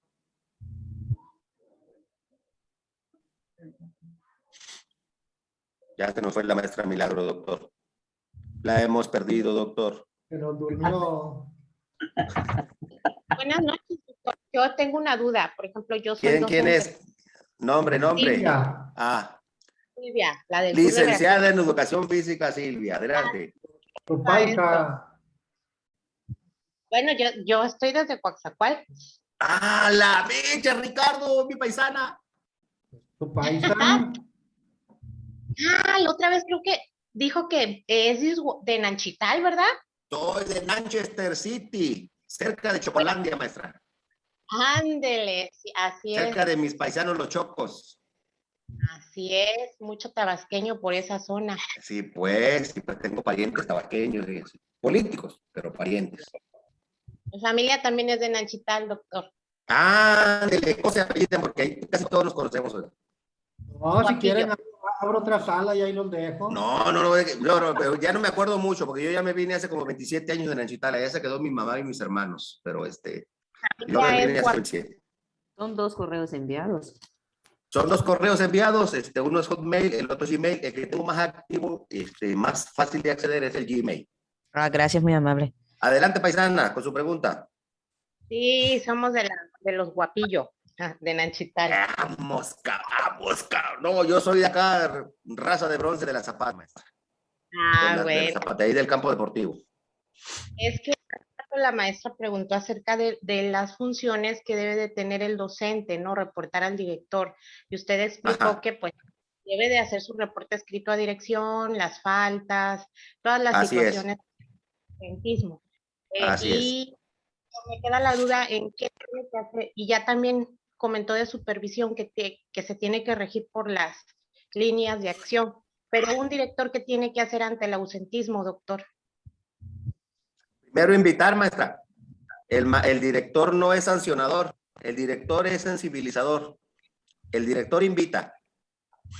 El director puede decirle a usted como maestra, ¿sabe qué, maestra? Pues mire, invite a los padres de familia o con un mensaje escrito a que vengan. Si usted tiene plan, por decirlo así, ¿no? Pues si usted tiene plan, no le cuestan las llamadas y tiene los teléfonos, hábleles, márqueles a ver si le contestan y los invita a que vengan. O sea, la función es sensibilizar. El director puede sensibilizar, puede invitar. Nada más. Nada más. Si el director llega a contar con elementos institucionales para hacer una baja, bueno, lo hará, pero primero le consulta a la supervisión escolar, si puede o no puede. Por lo que le comentaba, que una baja no es cualquier cosa, porque una baja implica romper la ley al coartar, ¿no? el proceso del alumno, es decir, de cortar la permanencia. Y acuérdense que es uno de los 3 principios que garantiza la permanencia y el tránsito del alumno. Ojo, se puede hacer lo que sea, menos romper la ley. Todo lo que esté dentro de la ley. Otros directores, porque muchas veces pensamos que no hacen nada o que no nos apoyan, ¿no? Como docentes. No, hombre, maestra, los directores, viera usted las jodas, con perdón de la expresión, las friegas que se llevan, ¿eh? Tengo compañeros directores, amigos directoras y directores, no, pobrecillos, o sea, es un suplicio, ¿eh? Ser director es un suplicio y hay que tener una paciencia. No, si trabajan mucho, mis hermanos directores y directoras trabajan un chorro y tienen una paciencia para aguantarnos a nosotros y luego a los padres. Gracias, doctor. Para servirle, paisana. Mucho gusto conocerla. Milagro hizo una pregunta porque dice que le está fallando su audio. A ver, ¿dónde está la pregunta de Milagro? Dice, ¿qué pasa cuando un director en su ausencia no permite que un subdirector tome decisiones o se involucre en el aspecto pedagógico y solo lo utilice como secretaria? Bueno, secretario en este caso, ¿no? Mira, está muy sencillo, ¿eh? Hay desde el protocolo de actuación, pero hay una serie un documento que se llama perfiles profesionales, donde el director tiene sus funciones muy claras, el subdirector tiene sus funciones muy claras, subdirector académico, el subdirector administrativo. Entonces, no es que el director quiera o no quiera, porque pues si se va a entrar en conflicto, pues entonces como yo decirle, por ejemplo, que Isaías sea mi director y yo sea su subdirector, con perdón del uso de su nombre, maestro Isaías. Y el maestro Isaías sale, pero ocurre algo que implica que se me solicite autorización para que el maestro entre al aula de cómputo a fortalecer un tema que ya había visto con sus alumnos. Eso es de aprendizaje, ¿no? Pero el director tiene dicho que los permisos para entrar a las áreas como son cómputo, el gimnasio escolar, la piscina escolar, tienen que pasar por mí. Yo soy el único que autoriza. Entonces yo, en mi situación de subdirector, yo priorizo el bien de los niños. Es decir, la máxima de priorizar el aprendizaje de mis niños. Si el director no está, yo tengo la facultad como subdirector de ser garante del artículo 3º constitucional en el que se busca el bien, el máximo, que son los niños, en el centro. No mi ego como director, no, el bien de los niños en su aprendizaje. Pero eso ya se remite a alguna situación de discusión de carácter personal si el director, que no conoce su función, cree que se le está usurpando su función, pero no es así. Está garantizado en el artículo, está garantizado en la Ley General de Educación, por lo que acabamos de mostrarles en la presentación, que con muchísimo gusto les voy a les voy a pasar en el grupo. ¿O no, mi Rafa? Saludos desde Tabasco. Perdón, ¿cómo mencionó que se llamaba el libro, profesor? ¿Dónde vienen las funciones? ¿O el documento? Perfiles profesionales, maestra. Ok, gracias. Sí. Ahí lo vamos a subir al grupo, no se preocupe. El de este año. Adelante, Rafa. Sí, gracias. Bueno, antes que nada, saludar a todos, al doctor Ricardo y al maestro que nos está dando la conferencia. Es muy enriquecedor. Un gusto volverte a ver, Rafael. Un gusto. Es muy debatible este tema que estamos viendo sobre la inclusión. Inclusive, un consejo para todos los que estamos en servicio. Siempre lleven su bitácora, su lista de asistencia, sus herramientas principales sobre lo que suceda el día que lleguen, cotejen sus tareas y todo, porque pues puede suceder que les digan que mandó sus tareas y ustedes tienen que llevar sus registros, ¿no? Porque esos son evidencias, ¿no? Porque prácticamente a veces estamos indefensos pues, ante la Secretaría de Educación. Y otra situación sobre la inclusión, lo que estamos comentando. A veces tenemos derecho a la educación y a la salud. Es un tema sobre los padres de familia. Al mandar a sus hijos, ellos no se quieren contaminar del bicho que está prácticamente en todo el mundo. Y es un tema muy debatible sobre lo que estamos hablando. Pero prácticamente esas son sus herramientas, ¿no? Y sobre todo lo demás es obligación. Y recuerden que siempre hay que cumplir como si fuera la escuela ideal. Pero a veces tenemos disyuntivas y no nos podemos meter más allá porque podemos tener algunas situaciones que no queremos, ¿no? Ese es mi punto de vista. Y sí, profe, esa sería mi aportación. Ok. Gracias, Rafa. Gracias. Es interesante. Es interesante, ¿eh? O sea, se vale considerar los puntos de vista de todos, pero sí es bien importante que no dejemos de lado el que el que tenemos la responsabilidad de cumplir, al menos para nuestras evaluaciones, porque estamos aquí reunidos para ver esta parte del proceso, de ver cómo aprendemos para tener un mejor desempeño en la evaluación. Tener presente los documentos, siempre los documentos rectores, los documentos oficiales para cualquier afirmación o cualquier opción de respuesta que tengamos enfrente de nosotros, ya sea en la evaluación cerrada o en la evaluación abierta. Ángeles, cómo no, con mucho gusto. Adelante, maestra María de los Ángeles. ¿De dónde nos acompañas? Hola, buenas tardes, de Ciudad Juárez, Chihuahua. ¡Ay! Arriba el Sotol. Del norte. Así es. Oiga. Arriba Juárez. ¡Ay, sí! Profe, por lo que estaba comentando ahorita la maestra, que se sentía, bueno, que si iba a atender o no al alumno que estaba fuera del estado. A mí me está pasando y yo me conflictúo mucho el momento de la evaluación, porque tengo 3 niños que de manera de mensaje, o sea, maestra, discúlpeme, mi hijo ya no va a ir porque nos vamos a ir a Guadalajara. Maestra, mi niño ya no va a ir porque nos vamos a ir a Coahuila, y tengo uno que se fue aquí mismo dentro del estado, por otra ciudad. Se dieron de ¿Tienes registrado? A ver, ahí le va, maestra María. ¿Tienes registrado ese número en tu registro, en tu lista de alumnos? ¿Está registrado ese número como el contacto de la persona? Ya ves que cuando inscribes a los niños les pone el registro en el número. A eso voy. Ok. Yo tienes que sí decirle a tu director. reporté esos niños. Ajá. Pero hasta ahorita la directora no los ha querido dar de baja y sí me exige las evaluaciones de esos niños inventadas. Y para mí es muy difícil, o sea, ¿cómo le voy a hacer si ni siquiera conozco a las criaturas? Porque ni siquiera, o sea, desde el primer día los niños se fueron, o sea, ni siquiera se presentaron. Sí, lo más seguro es que te le dé de baja ahorita en la estadística media, ¿eh? Pero yo como educadora no los puedo dar de baja, ¿verdad? Es lo que decía usted. Mira, recuerda que en las boletas hay un apartado que dice aprobado, promovido, no promovido, y hay observaciones que nos permite el formato institucional de ponerle sin contacto, con contacto intermedio. Entonces tú le vas a poner, lo más seguro es que el formato te va a decir aprobado en el segundo trimestre sin comunicación.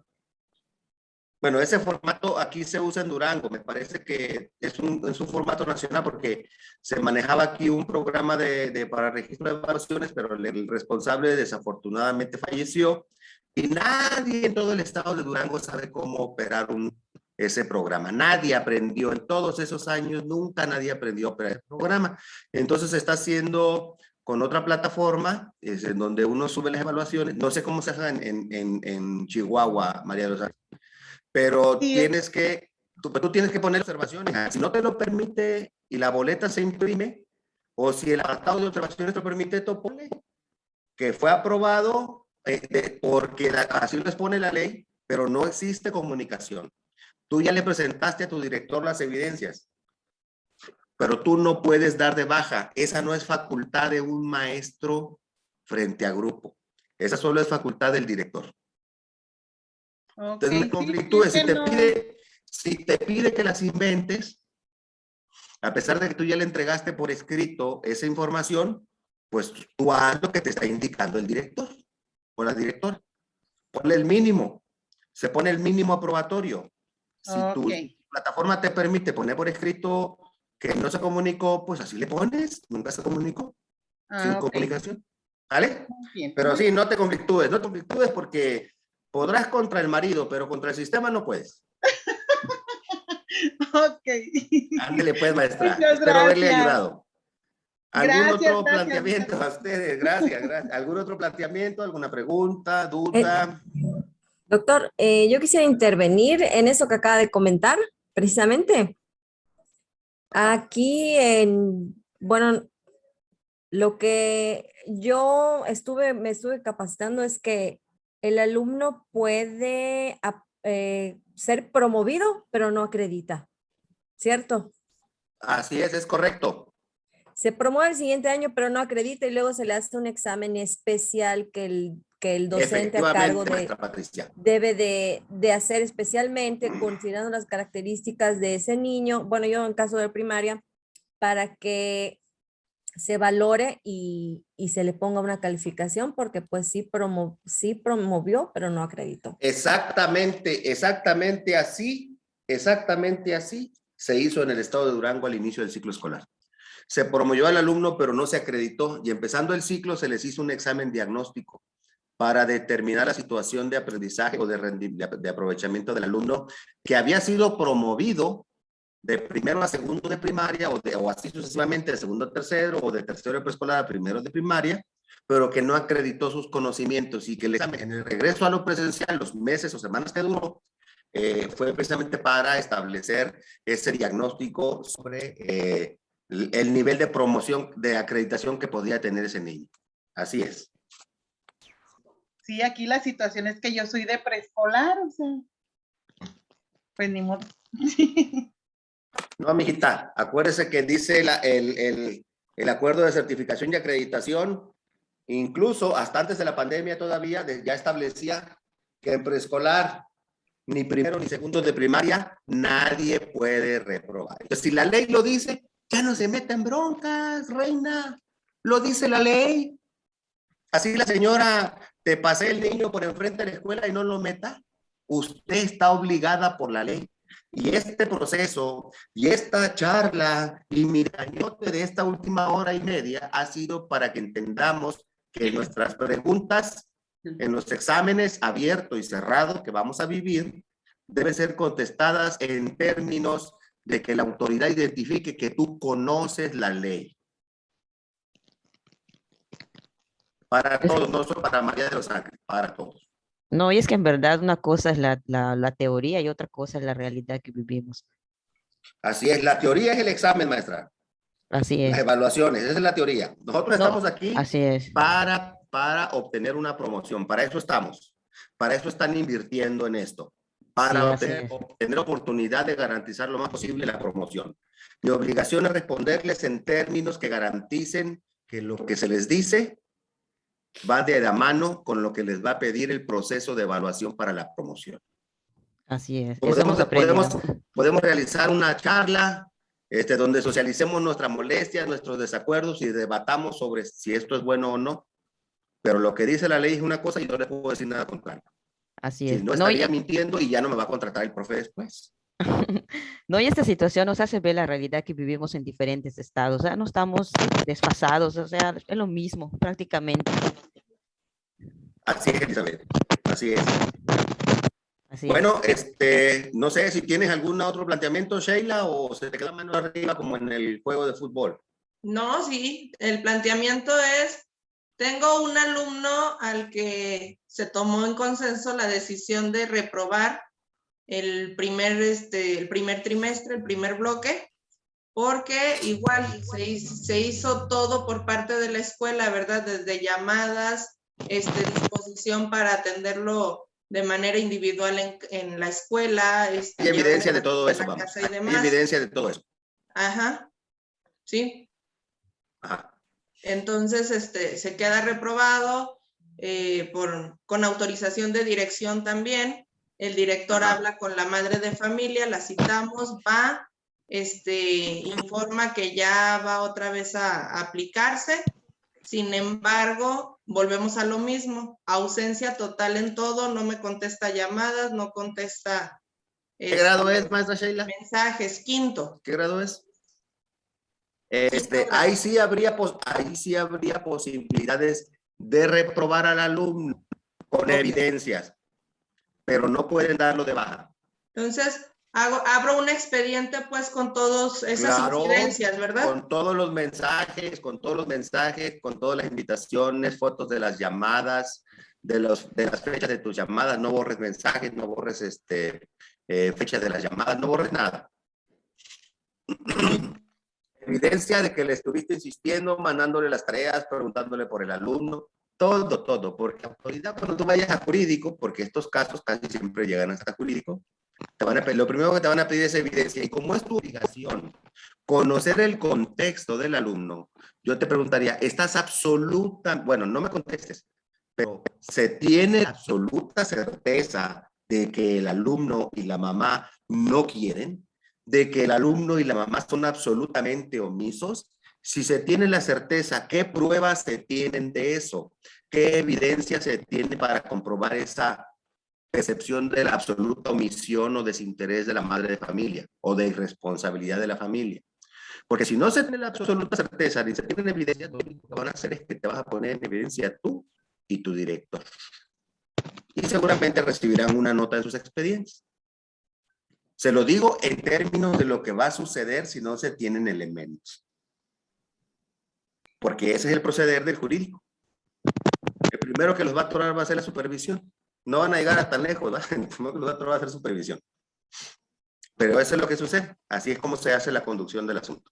Y es que de alguna manera eso también nos va quitando o nos va restando a nosotros autoridad frente al grupo, porque ya es, al cabo no me puede hacer nada, no me puede reprobar, no me puede, pues, entonces cada quien que haga lo que le gusta, ¿verdad? Insisto en las evidencias, Sheila. Tienes que tener evidencias de omisión, evidencias de desatención, evidencias de incumplimiento, evidencias de no participación, de no atender las indicaciones, evidencias.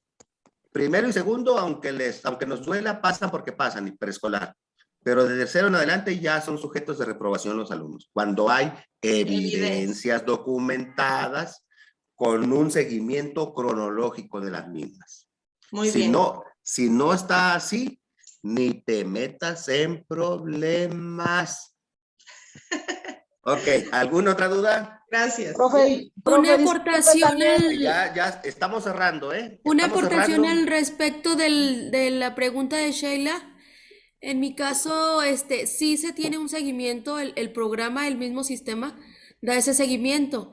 Ahora que regresamos en enero, a mí me pasaron una niña que venía reprobada de cuarto, tengo también quinto, y venía así exactamente como lo acaban de decir. Ella se promovió, pero no se acreditó. Entonces el mismo sistema le recuerda al director, en este caso, que ya pasó el tiempo que ella tenía para acreditar.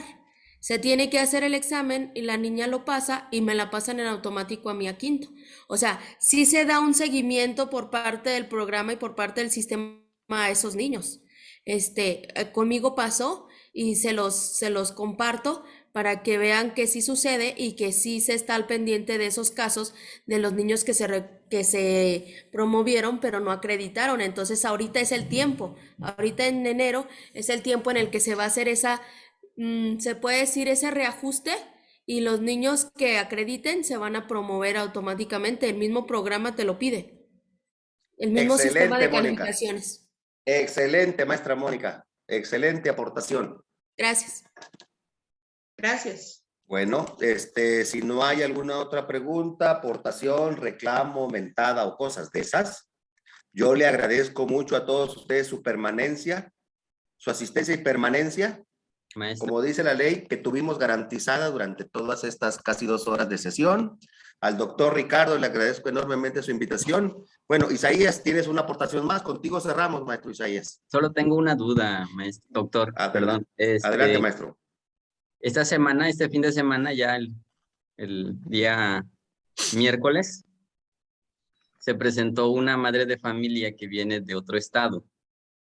Trae una niña con una boleta de primero aprobada y de segundo grado inconcluso del ciclo escolar pasado. Solamente la boleta de segundo grado solamente trae promediado el primer periodo. Faltó segundo y tercer periodo. Okay. Pero este ciclo escolar no se inscribió. Entonces se presentó a la escuela. La directora hizo la inscripción y me solicita hacer un examen de valoración. Yo tengo segundo grado, estoy a cargo de segundo grado. Entonces me pide hacer una valoración. Que le hagas un examen de segundo para que pueda ser aceptada en tercero. No, para que quede en segundo, me dice, porque los padres de familia comentan que la niña no sabe leer, no sabe escribir, nada. Está en cero. Segundo. Esa es la situación de aprendizaje de la niña. Ojo, sí. Pero su situación legal es otra. Si ella fue inscrita en primer trimestre a segundo y nunca más volvió, y con razón de eso no aprendió, eso es otro asunto. La niña tiene promovido el segundo grado, que no lo tenga acreditado. Es decir, legalmente la niña podría estar en tercero. ¿Sí me explico? Si logra aprobar un examen de acreditación que evidentemente no va a acreditar, pero la niña podría haber sido inscrita en tercero, nada más que la cuestión es que como no se inscribió desde inicios de ciclo y como tercero es un grado en el que ya es factible la reprobación, ¿sí? Pero como además hay bueno, independientemente de esto, la niña tendría que haber sido promovida de segundo, ¿sí? Solo que los papás no conocen la ley, ni conocen las reglas, ni conocen las normas, y a veces hay unos directores muy cargados, ¿sí? O directoras muy cargadas también. Y no le informan al papá de sus derechos absolutos, independientemente de que el papá sea o no responsable de sus hijos. La cuestión es que cuando el papá está de acuerdo en que el niño mejor repita, el papá suele firmar un oficio donde dice que está de acuerdo en que el niño mejor repita, pero tiene que haber un documento firmado por el padre. Eso no lo digo yo, lo dice la norma de acreditación. Dice que para que el niño repita un grado, en este caso segundo, puede haber o tiene que haber un consentimiento del padre. Palabras más, palabras menos, eso es lo que dice el acuerdo vigente de certificación y de acreditación en educación básica. Pues sobre todo para primero y segundo, profe. Ajá, en el consejo técnico me acerqué a la ATP y pedí sugerencia. Entonces me dice, maestro, de todos modos, la niña no va a acreditar su examen ni de segundo porque no sabe leer nada. Esa es otra cuestión, profe. Esa es una cuestión de acreditación, no de aprobación, no de promoción. Ojo, ojo. La acreditación es cuando tú te acreditas, cuando tú apruebas un examen. Esa acreditación. Promoción es lo que te toca por ley. ¿Sí? Entonces me dice, sugerencia, apóyele. Pero la niña tiene que estudiar. De hecho, sí, le digo, por eso estoy preguntando. Entonces, el día lunes le voy a hacer su examen de valoración de segundo grado por indicaciones de la dirección de la escuela. Ok. Eso está bueno que lo tengas muy claro, ¿eh? Que no es por una cuestión tuya, maestro Isaías. Es por indicaciones de la autoridad que te giró esa instrucción. ¿Sí? Porque recordemos que quien autoriza el ingreso a determinados grados en estadística, al final de cuentas, quien tiene el control de la estadística no eres tú. ¿Quién es? El director de la escuela. Así es, así es. O sea, tú estás en descargo, no te preocupes. Ok. ¿Sale? Correcto. Gracias, doctor. No, para servirte, maestro Isaías. ¿De dónde eres, Isaías? De Chiapas. Ah, ¿de qué parte? Porque Chiapas también es enorme. De la costa, Tapachula. De Tapachula. Ay, no es lo mismo que Tapas del Rebozo, Chula, ¿o cómo es? No te creas, no te creas. Perdón por la guarrez, doctor Ricardo. Bueno, habíamos dicho que terminamos con Isaías. ¿Le damos oportunidad al maestro Fercho o gracias, ya le doctor. Cortamos ahí? Gracias a ti, Isaías. A ver, cerramos ya con Fercho, porque adelante, Fercho. Ya la hora feliz. Se nos llega la hora. Se me calientan el agua de limón. Doctor, buenas noches. Buenas noches, ¿de dónde? Yo, de Querétaro. Vamos. Acá, de las gorditas de Querétaro. Bueno, yo soy directora de un jardín de niños. Ahorita en este consejo técnico nos vino precisamente unas infografías donde nos están diciendo que la ley cambió, que todos los niños en el momento que se presenten en la escuela los tenemos que recibir. No puede ser a inicio, a final, en el momento que sea, siempre y cuando se tenga el espacio. También nos habla de que ¿cierto? Dice que, ¿perdón? Cierto, es cierto. También dice que todos los niños que vienen, en este caso guatemaltecos, de otro país, tenemos que dar el espacio. En el momento que pisan tierra mexicana, tienen derecho a la educación. Y nos lo dieron es la parte de la multiculturalidad, maestra. Así es, nos lo dieron ahorita en el consejo técnico. Desgraciadamente a veces, pues la guía la vemos rápido, ¿no?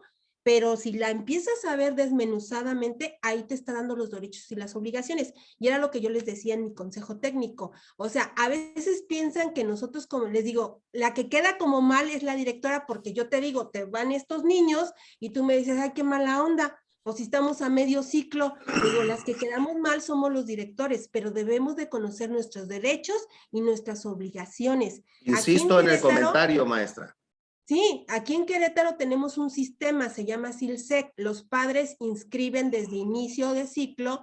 Ahorita en febrero ellos inscriben directamente por internet. Nosotros como directores no inscribimos. Digo, pero si a mí UCEBEC, que es el que a mí aquí en Querétaro es la UCEBEC, me dice, ahí te van estos niños porque tienes los espacios, pues yo los tengo que recibir y se los tengo que dar a ustedes. Pero no crean que es porque somos malos o algo, simplemente porque la ley lo dice, pero a veces no lo conocemos. Entonces sí es bueno checar esa parte porque pues tenemos que recibir a todos los niños en el momento que lleguen. Ah, y también dice que no importa si tienen acta de nacimiento, si no tienen documentación, tú como institución los tienes que recibir.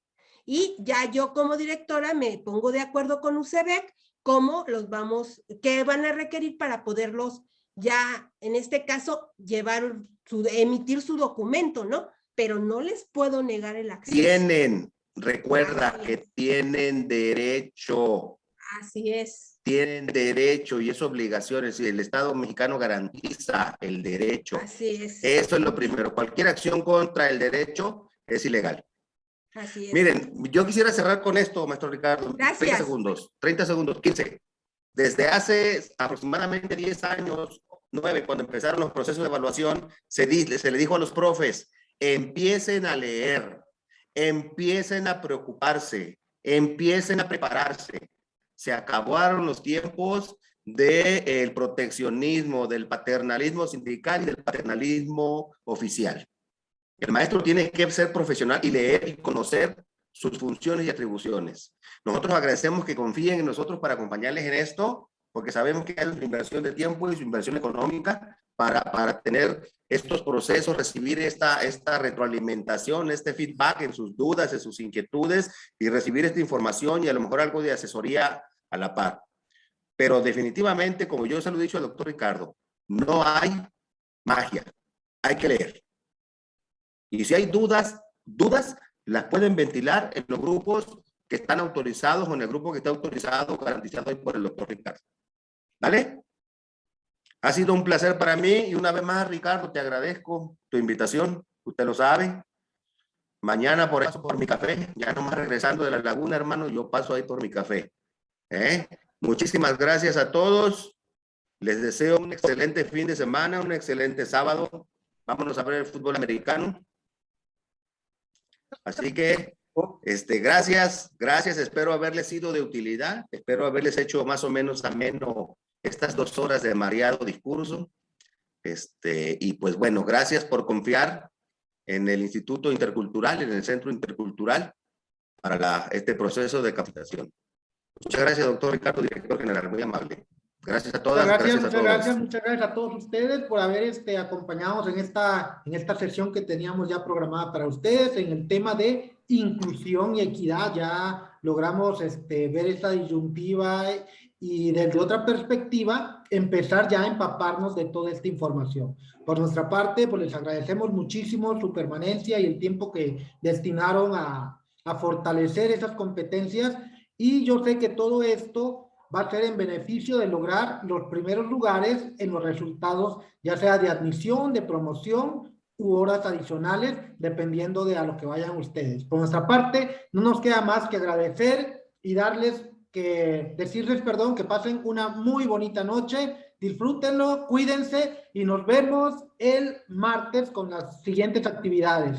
Muchísimas gracias y que Dios los bendiga, chicos. Nos vemos, que estén muy bien. Adiós, abrazos, besitos, cuídense, pórtense bien.